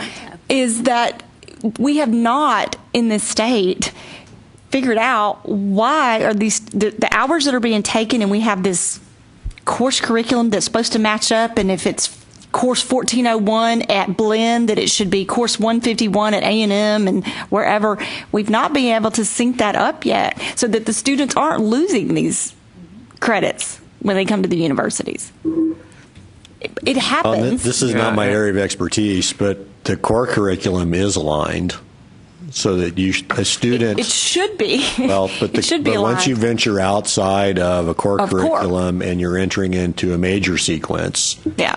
They do not always line up, and as a transfer student, back in the day, I didn't take classes that wouldn't transfer because I couldn't afford to do it. But the advising somehow I was very aligning, attuned to what my degree plan was going to be after I transferred, and most students maybe don't have that lined up. And if I could point out one other thing, and maybe this would tighten it up a little bit. Let's not tie the transfer hours to quote-unquote the student's degree program, only because even with transfer students, one of the things we see, and I would bet some of our colleagues see, is they may go through multiple degree programs because they get there, you know, they're going to be a doctor, they're in natural sciences, and suddenly they go through a semester or two of that and they figure out that's not going to happen. and so they shift over to another program. But in the meantime, they did transfer courses into the university, but now those courses are no longer applicable to whatever new degree program is. Let's not tie it to a degree program. Let's just tie it to the hours that are accepted by the institution that the student transfers in. Philosophically, I don't think anybody would have a problem with that, but you potentially have a lot of resources that were spent on hours that don't count for anything, whether they're state financial aid or the students paying their own tuition and fees. I mean, there's a cost of doing that. And there's limits of efficiency that you're going to get. Eventually, you're going to have some folks that it's not going to happen for them. Yeah. I guess I want to go back to the loophole, though. Where does this loophole, is this in the statute, the Texas Grant statute, or is this someplace else? I'm not sure what the specific language in the statute about the 150-hour limit in Texas Grant. We don't make Texas Grant awards in the summer, so I think that may have supported the idea that those hours would not be counted against Texas Grant eligibility. But we need to look in that. We can take a look at the language and see how it's worded. So I could take 6 hours every summer and get 150 hours of Texas Grant for 5 years. And take a little bit longer, because we do have students that do that. And then, yeah. You might have a student, because we have some extenuating circumstances that might lose their eligibility for a semester for Texas Grant because of satisfactory academic progress, but then they regain it because they're that close to the 2.5 GPA. And then so that 15 hours of fall semester where they didn't get Texas Grant, and then they come back in the spring, those 15 hours don't count against them for Texas Grant eligibility. I feel like they should count against them. Just because they didn't get the grant doesn't mean they're not working on the program, and there should be some, we've been talking about all these limits for Texas Grant, but yet there you go. I mean, drive a truck through it. Huh? You can drive a truck through it. A little bit. Should it be aligned? Maybe a Miata or something like that. Should it be aligned more with federal requirements, no more than 150% of your program of study? Well, yes. So that everything's consistent? Maybe, but to do that, I do think Dan's right. I think you'd have to change things in the statute about the program in general. You get that. The other thing that's happening, though, is the clock is ticking during that 17 hours or whatever hours in that one semester. So if they do that very often, they're going to run out of Texas Grant because of time, not necessarily hours. Yeah. So I think we have a solution for the question of the hour count. Does everyone seem to agree with just taking the 150, subtracting what they have? And then the other thing has to do with how to convert that into number of semesters of eligibility that the student has, or a number of years. Because you lose eligibility once you hit the number of hour limit, or you get a bachelor's degree, or you hit the number of year limit in Texas Grant. So we've got to have some way to calculate when their timeline ends, even if they haven't used all the hours. Can I clarify? So you're saying 150 hours. Are we going back to just what's accepted and not reference to their degree? Yes. Okay. Accepted. Okay, so it'd be 150 hours less the number of hours accepted for transfer? Yes. Okay. The accepted transfer hours. Okay. So these are discussion points that we're going to formalize into a procedure, a program guideline, or is this going to be a potential future rule change? It could be a rule if the decision is to do that, because we could go back in July and adjust this rule from saying it would be something determined by the Financial Aid Advisory Committee to being what that determination was. I'd like to beg the indulgence to allow to noodle on this one for a little while. I don't want to jump into an answer, and then Lynn and Jane are always good to correct me when I jump to a conclusion, because the practice of it is messy. So we want to make sure the practice of this works. I will tell you again, though, if we, for example, leave the standard to be tying the hours to some degree program, that becomes even messier. So, at our school, we wouldn't even have access to that. I mean, I would physically have to walk from the financial aid office to the registrar's office, And look at have their someone in the registrar's office go open the file cabinet and pull that student's file to show me that 18 of the hours they took at Temple College weren't accepted towards their nursing program at Mary Hardin Baylor. Even though Because what's going to drift over in our automated systems is going to be the 55 hours that were accepted. They may have attempted 70, but if 55 is what we are giving them credit for towards our nursing degree, that's what I'm going to see in my system, That's right. and I'm going to count them as a sophomore because their cumulative hours are 55. What SAP's going to be calculated against and everything else. Can we still think about the aligning it with federal programs and what Lynn was mentioning That with would the be great. 150%? I think we've got the Statute. problem that the statute would have to be changed. No, I understand it would have to be changed, but, you know, laws are made to be changed. I So do true. I do think, though, that at the general academic teaching institutions where the Texas grant program is active, again, I may be wrong, but at least to the best of my knowledge, it's always a matter of the student applying to have hours accepted, and then there is a decision made as to whether or not to accept them. So it's not a wholesale transfer of hours unless the student asks for that. So I think, go ahead.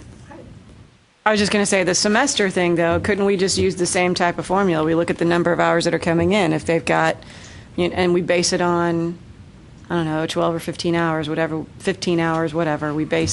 If they've got 45 hours, then that's 3 semesters that they've used. So to me, it would be, I mean, there's going to be some rounding, but I don't see why we don't need to put them into some kind of special calculation. To me, if they've got 60 hours, they've done 4 semesters.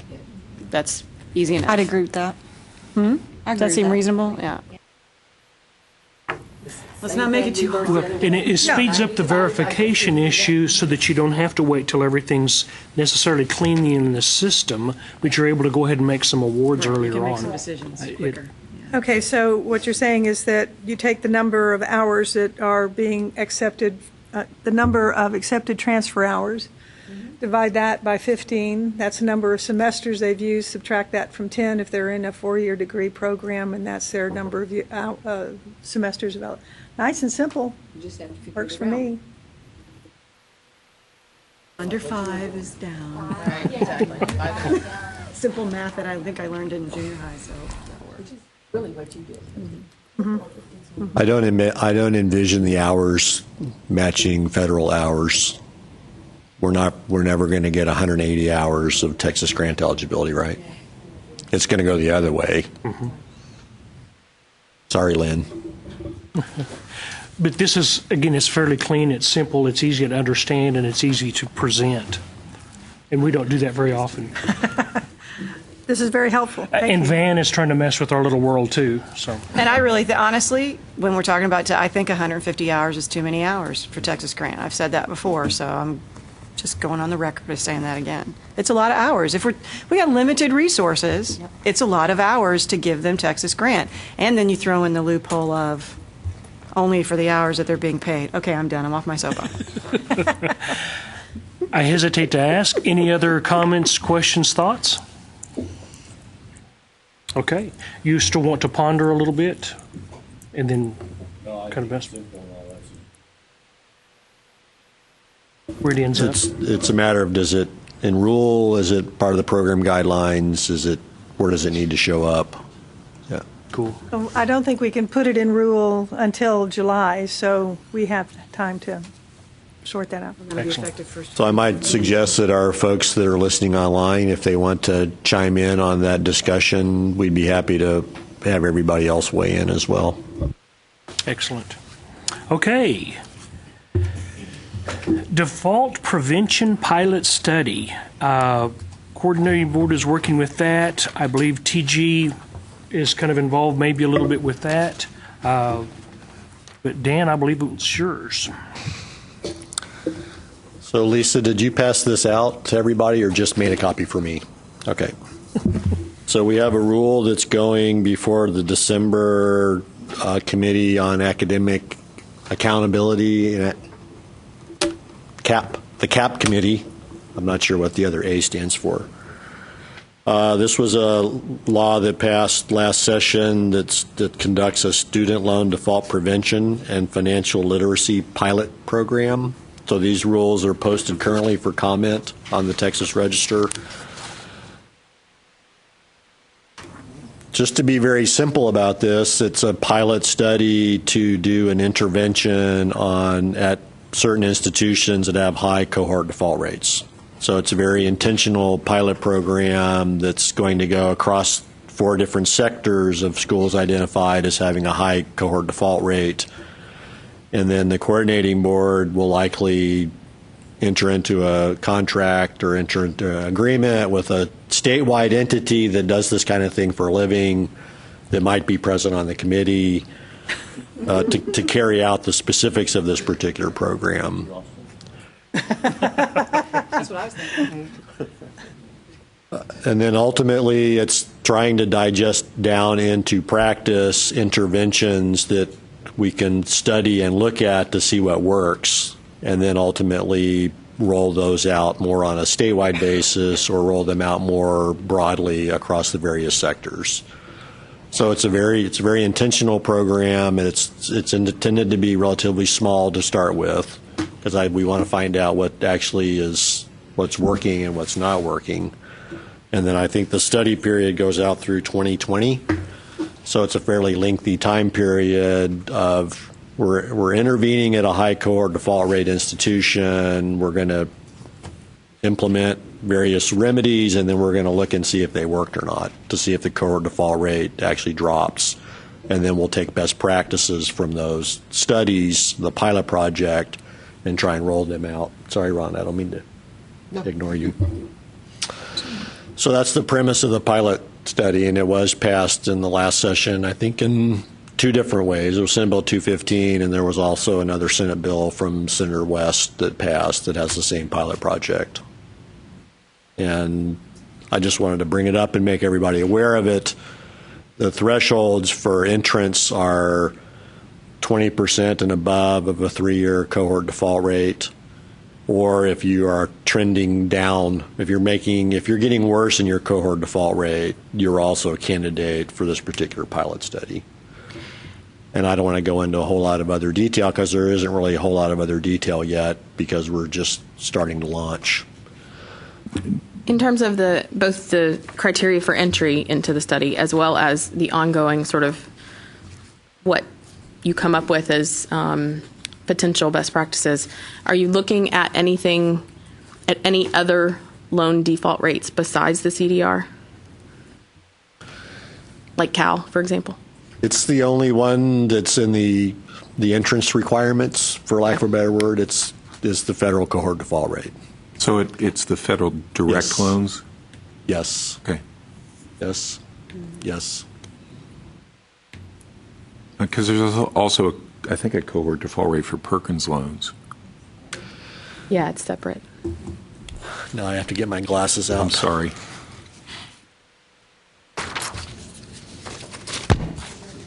Pretty sure it's just the federal. Just federal. It probably CDR, says. I'm pretty sure it, if memory serves. Federal cohort default rate. Yeah, which won't include Perkins. And if you want to turn your mic on. Oh, it's on.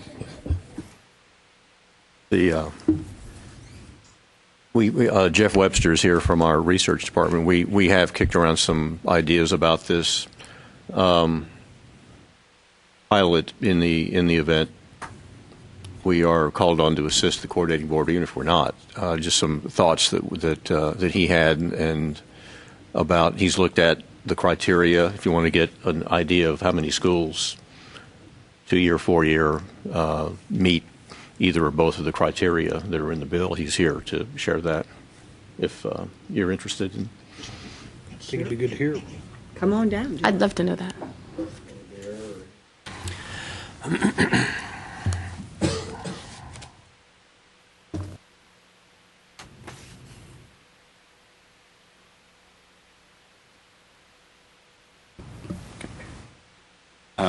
Okay, so we have taken a preliminary look at the number of schools that meet the criteria. So the pilot, if you look at the statute, it's really focused on consumer-facing information, focusing on making students more informed consumers of student aid. In particular, looking at the consequences of borrowing. That's important to them. Also, the financial consequences of the student's academic and career choices. So tying, really their debt burden to what academic and career decisions they're going to make, and so what financial implications that will have and their ability to repay their loans. Also looking at strategies for avoiding student loan delinquency and default. So those were sort of the areas of interest in the bill. When we looked at it, we looked at based on the latest cohort default rates, and then for each sector, let's see, for the general academic teaching, it looks like 3 schools met the 20% or higher threshold. For the private independent, there were 9 schools. The public junior colleges, there are 40 that met that requirement. For career colleges, which is also included in the bill, 71 schools met that 20% criteria. We're also looking at the second criteria, which was, did their default rate increase greater than the average increase for the state? Now, we actually broke that out by the rate of increase by sector. We can redo this for the whole state, for that perspective. But looking at it by sector, for the general academic teaching, there were 16 schools that met the second criteria. For private independent, there were 21 that had greater than their sectoral increase. Community colleges, 27 schools, and career colleges, 39. Now, there may be overlap between those two lists, but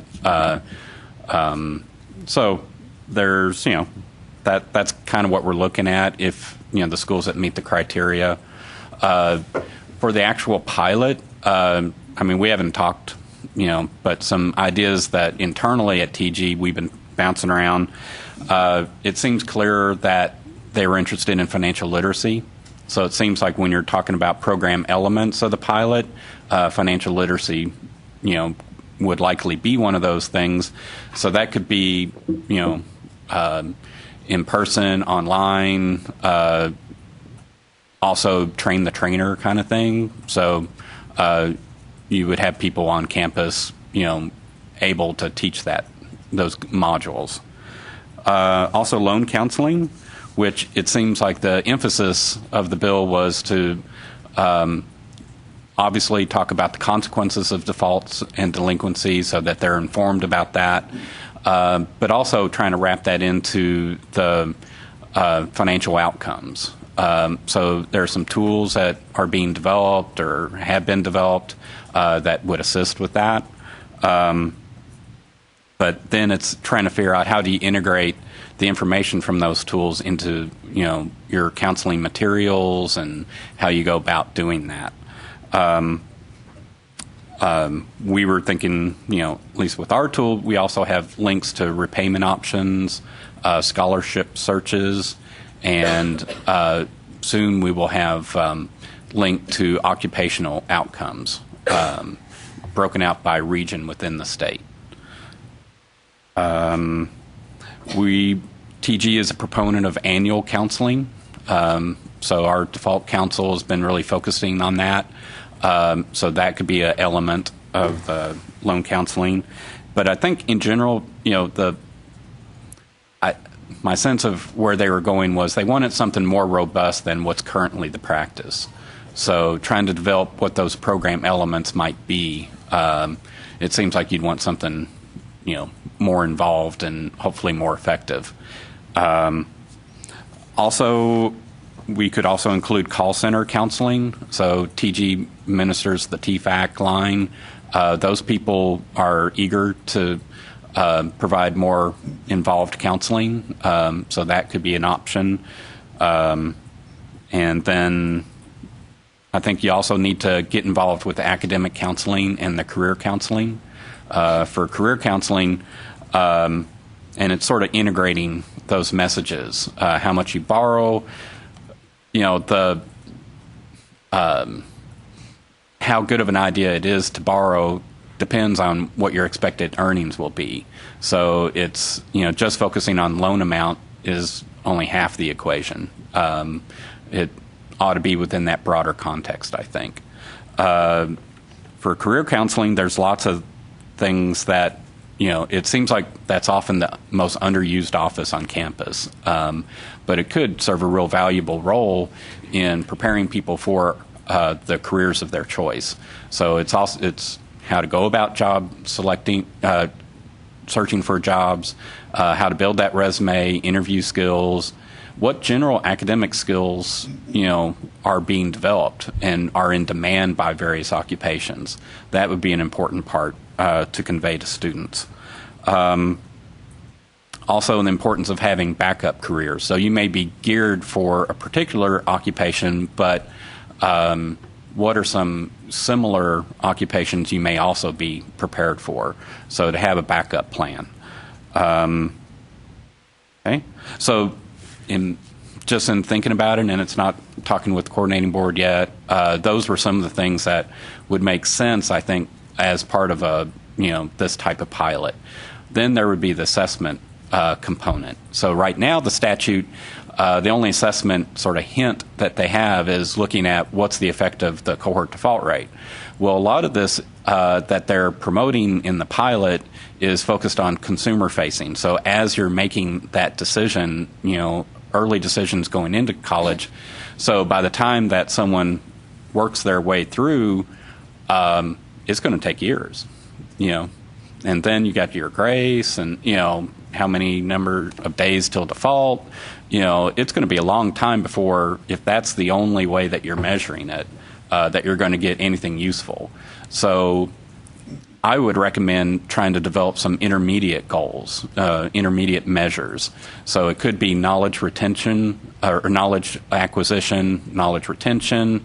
Did it, have behavioral changes? Also, delinquency rates. That would be one way. And not just delinquency rates, but you can also look at if they had become delinquent, in what way were they cured? Because there's good ways and not so good ways necessarily of being cured. So those could be intermediate measures.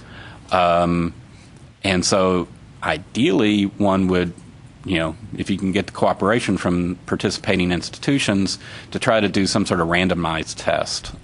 So put them through a treatment. Some get it, some don't. This would all be above what you would normally do. So the ones that got the above treatment, test them on knowledge acquisition, retention, behavior changes, and then if you can track them over time, try to see what their loan repayment experience has been. There's other things that you can do as part of this, such as market research. So you could, reach out to the students and find out how do they learn about financial aid, what are their key sources, what level of knowledge do they bring in, into the process, and then you could also do user testing. So as you're showing them different brochures or websites or whatever, you could have structured experiments where you walk them through and find out how they respond. Do they understand certain terms? Do they struggle with certain concepts? Things like that. So a robust assessment, process could include those elements as well. Cool. So those were some of the things we were kicking around. Excellent. Jeff, if you could develop intermediate measures and maybe identify things that seem to be associated with drops in delinquency rates or improved cure rates after delinquency, could that provide some data faster than the 2020? Yeah, sure. I think the requirement is that you report, like they'll want something before each session, but it goes out into 2020. So hopefully you would have the results of some of those as you go into each of those sessions. At least that would be the intent. Depends on how quickly you can get this thing going. Jeff, I think one comment I would make is that one of the things that I think we haven't done very well, we as a collective term, is acknowledge the educational debt that cannot be measured in a CDR. And to acknowledge the debt decisions that students are making while they're in school, just what you're talking about, that are extremely difficult to measure, partly because we don't have a default rate from the coordinating board, and because we don't get a default rate from private loans, and we don't have those kinds of things. And I'm not suggesting the CDR is perfect, because I think it's very flawed, but one of the things that I think as a community we haven't done very well about, we have lots of data and lots of tools and lots of websites and lots of worksheets and all kinds of stuff that sort of help a student assess their federal debt, and sort of what's my monthly payment going to be, and what, all those kinds of things. But it's really pretty meaningless if a third of their debt for education is federal and the rest of it is held by someone else. So I think as you I understand what you're trying to impact as CDR, but I would maintain, and I think data would probably back this up, that if a student can't repay one of their loans, they're going to not repay the federal one. That's what I would tell them to do, because it has the most protections, it has the greatest potential for rehabilitation of the other types of loans they might be able to get. And so while your CDR may tell you who's repaying their federal loans or at what rate, there may be other students or students who are just on the verge of being able to, they're having to make those kind of decisions. Which loan? Not do I repay my loans, but which one, or which two. So as you think about, call centers and information lines and, websites and things that the student can go to for these resources, I think both in the during and the, repayment type situations, I think it's really important that we start acknowledging the fact that the federal programs with their limits are just not keeping pace, and that means our students are borrowing other ways. That's a good point. Our TFAC call center is trained on all the state programs, so they should be able to answer questions related to that. Tracking the default rates, that's a real good point. Maybe, in cooperation with the coordinating board, we could, share information. Then based on the information we've gotten from the coordinating board that feeds into our tool, Major Choices, it does include all loans, not just federal, for the debt to income ratios. So do you have parent plus loans in there also? If they're in the FAD. Well, they're not. I don't know if they're going to. Nope. Yeah. They're not in the FAD. They're not in the CDR. Yeah, so I don't think we have the parent no, you won't. debt burden. And one of the things I think that you'll find, and Dan will correct me, I'm sure, if I'm overstating, but not yet. I mean, give me a minute. But get ready. Plus loans are on the FADs. There's no cohort default rate for plus. Yeah. There's no real CDR, tracking. Right. One of the problems I think maybe with getting sort of some default data from the coordinating board is that they don't really default loans. They sort of it's been difficult, at least for me in the past, to get sort of what's the rate of, because they don't really they go through several stages, I think, that are much like federal loans do. They go through delinquency and late stage and all that. But these stages are much longer, and they sort of always consider them pending, if that's the right word. It's just very difficult to pin down that moment, unlike in the federal programs where it's sort of in the, it's in law. So that's been somewhat challenging in the past. Dan told me he defaulted on his loans to the coordinating board, and that's why he's working here. So, Or did I get that wrong? I think I sounds might like that this argue to is, the contrary. It's probably good that this is stretched out over a longer period of time because it's not a real simple project. Well, and I guess from a state loan perspective, we don't ever, there is no guarantee. The state always gets his man, Yeah. right? Uh-huh. Right.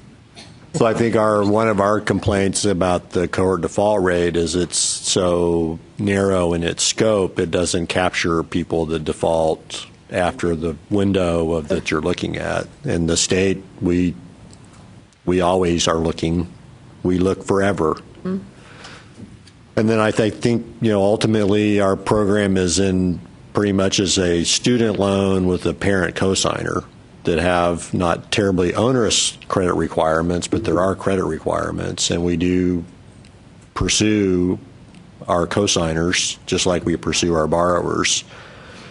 So when we go look at our default rates, they're actually very small because the borrowing population that takes advantage of the state programs tend to be kind of the cream of the crop, for lack of a better word.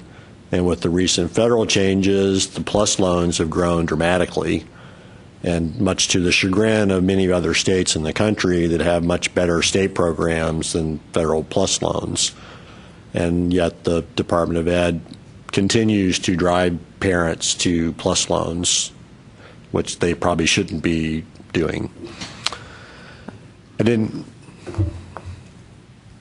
I suspect if we looked at your default rate, it would be very, very low, Millette. I suspect that you're wrong. We'll be happy to provide that information to you.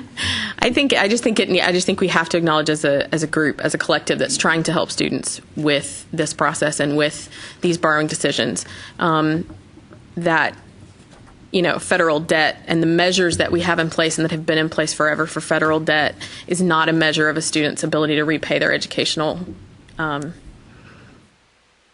debt. I was thinking one of the opportunities here in doing this, the state legislature really hasn't focused on student debt or defaults. There was one hearing last interim. Part of that was on defaults, I think, for the first time. Mm-hmm. So it's not something that the state of Texas, the policymakers, the legislature has focused on, at least since I've been around. A lot of focus on Texas grants, a lot of focus on the state programs and the role they play. Not even a lot of focus on the federal programs and the role they play, even though it's 85% of the aid. But one of the opportunities this presents, now they're starting to look at this now as an issue, I think primarily because the last couple of years there have been all the articles about the $1 trillion, $1.5 trillion, whatever, in outstanding student loan debt. But one of the opportunities here is exactly what you're saying, Millette, is that we can also use this to show where the gaps are. You wanted a pilot program focusing on cohort default rate, utilizing, I think, a whopping 4 schools, if I'm reading the statute right. 1%, at least, okay. I think in doing that, one of the findings can be there's a lot more to this story than what you asked for, but here's what you asked for. Mm-hmm. And here are the recommendations that we would make, whoever is going to do this, for future study, which would be exactly what you're talking about. Because you're right, the $1 trillion student debt, a lot of that is private. And that part of it, I think, is really increasing as the other part. The federal, and then there's state loans in there. There's all kinds of stuff. But you're right. The federal, there's a lot of data on the federal loan debt. And I guess fortunately for Texas, we're heavily reliant on the federal loans. Mm-hmm. There's very little on the private loans. And I think that would be a really good thing to focus on as we go through this thing. One of the findings should be to the legislature that if this is really an important issue, let's don't do a pilot. Let's just make this a permanent fixture and let whoever's going to do it. And then look at when you can really start to look at the cohort default rate and whether it comes down or not. I don't think there will be any findings showing the cohort default rate is going down or up as a result of whatever the pilot consists of until the middle of the next decade. Right. Not even 2020. I think 2020 is when the thing sunsets, actually. But I agree. I think this is an opportunity to show where those gaps are. You know, this is what you ask for. This is what we're giving you. But there's a whole lot more out here that we can do. Yeah. Agree completely with what you said. From my perspective, overseeing our state loan repayment programs, the amount of debt that we see for even in our teacher program is just shocking. And I would say a great percentage of that debt is private loans. We're having to verify this information with the lenders, so we're seeing, you know, where the loans are in every case, and that piece has been missing for years. And the coordinating board does have the CAL program, of course, but compared to all the other private loans out there, that's a very small piece of that. And I don't know how you would compel national lenders to provide that kind of information. That's what I always ask myself. So Actually, I think the CFPB is working on that. They are. Okay. That's on their Good. list. Good discussion. Could I make another comment to Jeff? I think some of the things that you talked about as potential features of a program sound really good to me, and I don't think all of us in the financial aid community have always been doing those sort of things, mostly because of resource limitations, where we're so busy trying to get the money out to today's students that dealing with potential students and or yesterday's students about their borrowing becomes highly problematic. And so there is a role for this to be done, and I would agree, even in the state loan programs. And I think we ought to be honest. I don't think most offices at this table probably have the horses to get it done very much, and it only becomes something where you can get those horses if your default rate skyrockets up to the point where the feds might throw you out of the Title IV programs. Well, again, we may produce collectively a lot of defaults, but none of us have very high default rates. You know, as witnessed by what you were saying about, you know, the differences between the number of institutions that met the 20% requirement versus had rising rates. So, yeah, it would seem if you had a real good study that showed the efficacy of some of this additional, that could be informative to policymakers. And as they're determining what resources they make available, it's hard for them, absent that kind of evidence, to necessarily provide much resources to help with that. So depending on how the numbers go, it could be helpful in gaining those. Sorry, one thing I forgot to mention, just real quick, okay. I was hoping to, as part of this also, to at least as you're assessing the students' knowledge, we can also assess the knowledge of people, students attending high schools that feed into the schools in the sample. So, forgot that. Thank you very much. It's good. Maybe it could be competency based. Ouch. Okay. Sorry, I did. The next item is the high school curriculum requirements for the Top 10 Scholarship Program. Jane.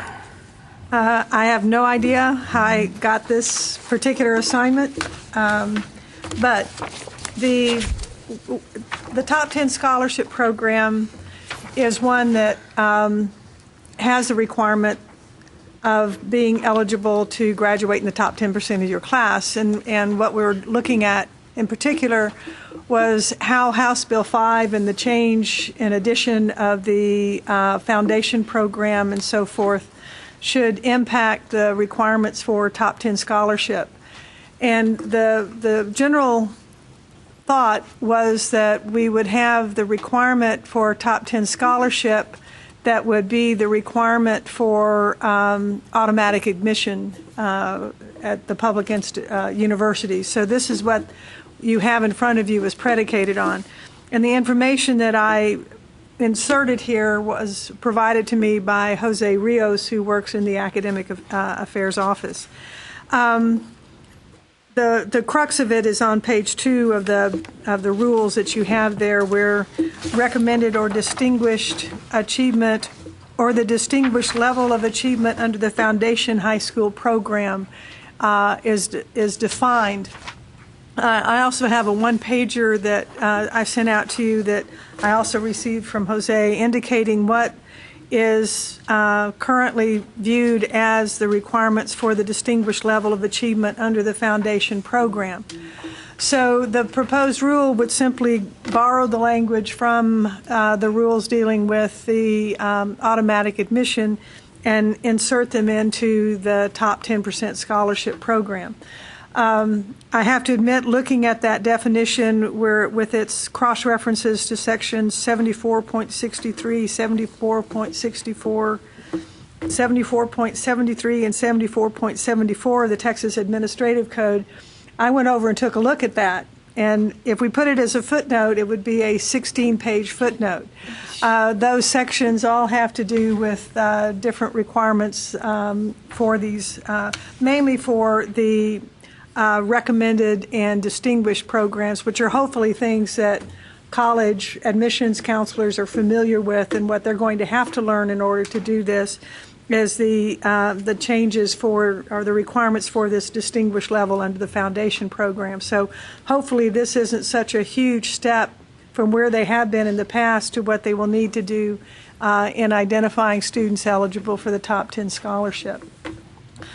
This is open for suggestions, comments, that this is where this came from, and we're not quite sure what the alternative might be for this program. Anyone have a comment, suggestion, idea? I have a question. Would this also impact other state programs? No, this is only... Is it just specifically for top 10%? This is specifically for top 10. So not Texas Grant or Beyond Time? No. Okay. No.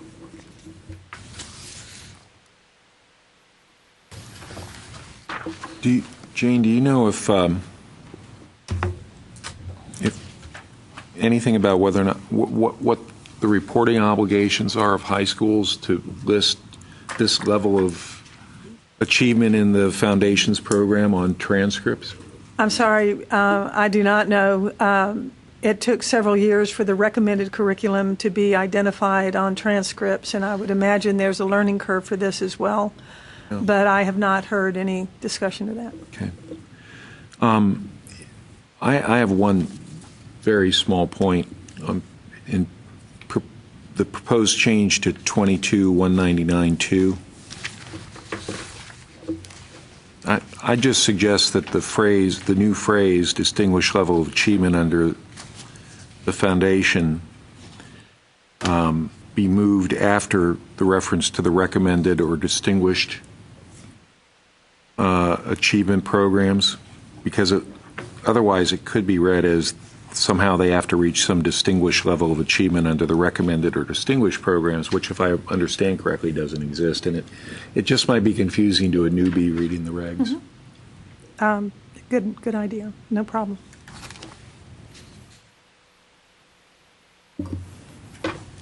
We have a little bit of time. We can talk about it. What time's your flight, Marcus? I can get an earlier one. So these, Jane, these say proposed April 2014. So the April board meeting, April 2014. It's definitely too late for it to be January. This would be for the April board meeting, and the deadline for our rules for April, I believe, is December 6th. So coming up in the next couple of weeks, these are going to be final drafts are going to be made, and then they're going to go up into all of the approval routes before they get posted. So the time frame on commenting before they get posted is in the next 2 weeks. Just FYI.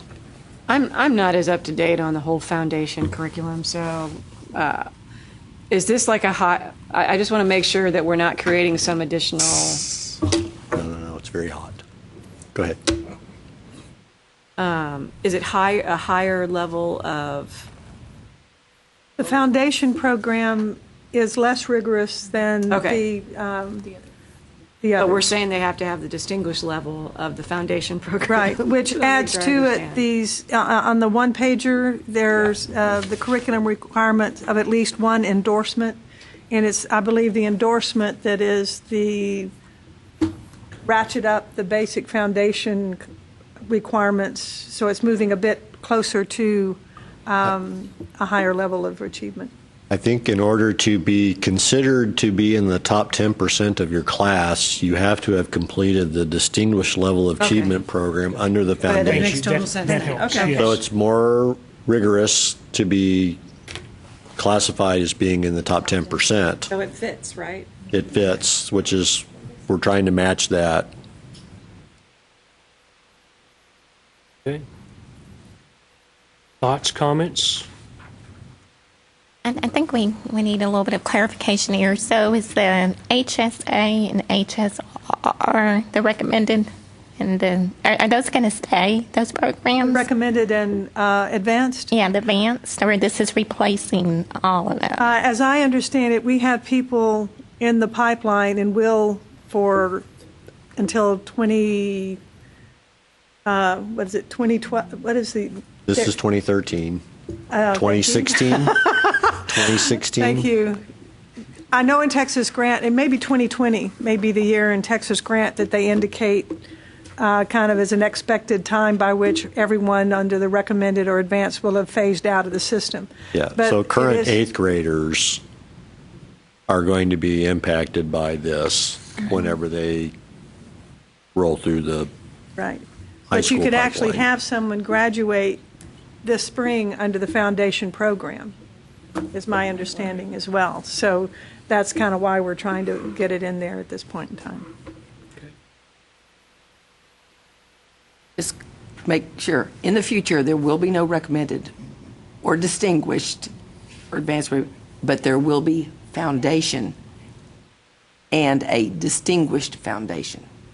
That is my understanding. Yeah, I think they're termed endorsements. Endorsements. What does an endorsement mean? That's what I'm looking at this. I'm naive about. You'll see the categories of I see the endorsements, categories, and but I what think does there are that mean? additional courses in those areas that heighten your preparation in those Okay. fields. Okay. You now know everything I know about it, but Does it mean you got a letter from? no, no, You were endorsed. no. You've gotten a letter from your independent school district that's endorsed you in those particular areas, I think. Let me just clarify, maybe I'm just behind here on this. So then the foundation, so does anybody, are those being recorded on the transcripts right now from high schools? How's it coded? Well, if it doesn't exist, it's fixing to exist. So it's not there yet. I mean, it's not here yet. Yeah, I think SBOE meets this month and next month, December and January, where they're taking up all of these issues. So Are we it's not done. okay. That So part of it's not done yet. Are we thinking then that this, what's the other word that I'm looking at here? Endorsement? Endorsement is going to be on that transcript, possibly? Possibly. You would expect it to be. It would be logical to think that it would be. Eventually, it will be there, I would suspect. Because often some of these things. Timing will be are- challenging. I feel like they think that, we have like a couple hundred students coming through and we can just Easy. push some paper around and look at it, so, okay.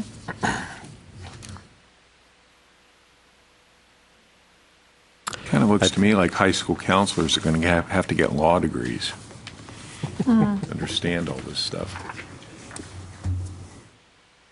Anything else on this one? Any new business we need to bring up? Do we have a status update on the FADE subcommittee? Have y'all heard anything on that? I've not heard from them. I know that they're supposed to be meeting with, Joe was part of that group, with the registrar group and the CBMO 01. I know I made some comments during the TACRO meeting about, in fact, 2 different sessions about this committee, or the intent to have these 2 groups meet to discuss this, and asked people to contact us if they were interested in doing it. And I don't know, but that people in our EDC department, also in their Education Data Center, in their presentations at TACRO, also would have mentioned it. I don't think a group has been identified from the TACRO, but all I can say is when I finished my presentation, I had 2 or 3 come up and say, absolutely, one of them was very emphatic, saying, you really ought to expand the 001 to pick up everybody. So there's interest in that within the group, but I don't think that side of the group that will meet with the financial aid representatives has been identified. Okay. What do we need to do to encourage that along? We can follow up with... I think an email from the chairman of the Financial Aid Advisory Committee might be beneficial. But it really needs to go to the TACRO group? I think it probably needs to go to the coordinating board. Okay. We'll provide you a name of who you might. Okay.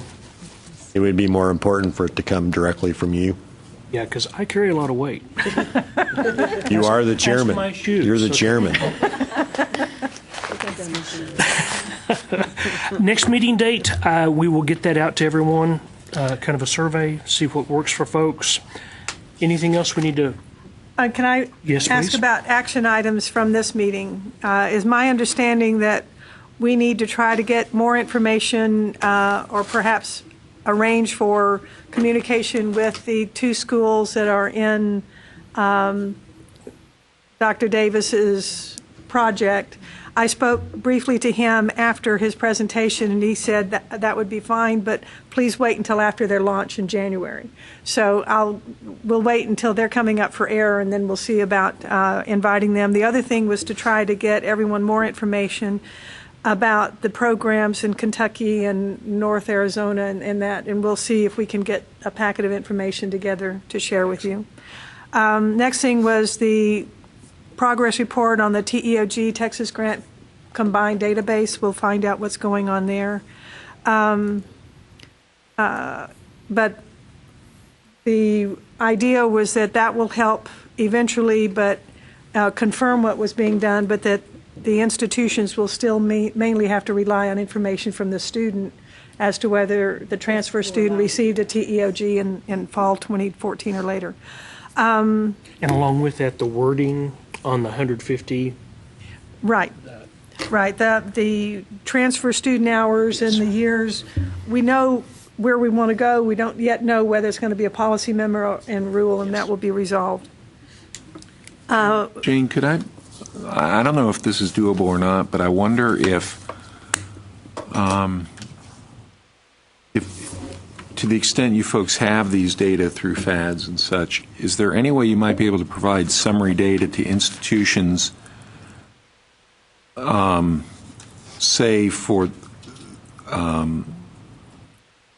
at the end of this year, about how many transfer students they had that were prior TEOG recipients, only to give us some sort of a ballpark estimate, because I think we're the ones that have to decide how much of our Texas grant we're going to set aside for this.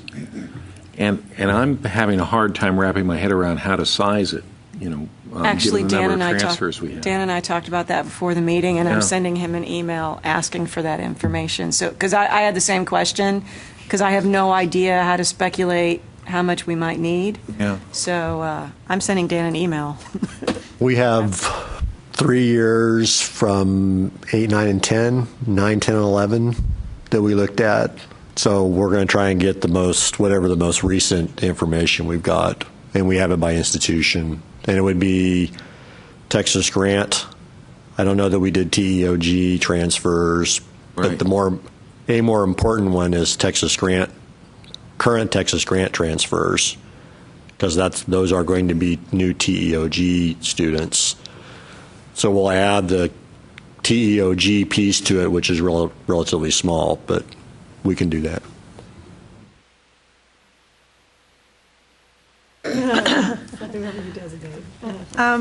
Is my understanding we can now post the minutes from the last meeting on our website? Yes. Okay, and for the membership that is rotating off the committee in next November, we have to get a memo out to, our commissioner needs to send a memo out to the presidents and chancellors to ask them to nominate people to serve on the committee, and people can also self-nominate.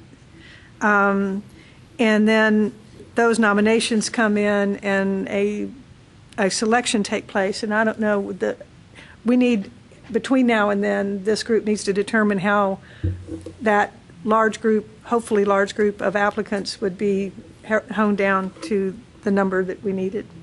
And so that's just something to be on the agenda within the next couple of meetings. And then, so if we're looking at a meeting sometime around the 20th of, what today is the 20th? So we're talking about around the 20th of February? I believe for that's the next, that area. that's 3 months from now, for the next meeting of the group. Does anyone know of any SWASFA, TASFA, et cetera, is going on in February? Is that typically an open month? Okay, that's obviously the deadline for using your funds, and so from our standpoint, it's a very busy day. So we'll probably maybe try to move it the week after that, if we could. Yeah, Okay. I'll be going for the week to Nashville. I can't remember if it's the 26th and 27th or the 27th and 28th. If you could let me know, I will let you know. then we will try to schedule it for the week after February the 20th. Okay, and that's all I needed to Okay. ask. Anything else? Thank you very much for attending. Appreciate you being here. Happy Thanksgiving. Happy Fades report. And then Merry Christmas. So, Ho, ho, ho. safe travels, everyone. Thank you again. Absolutely. We are adjourned.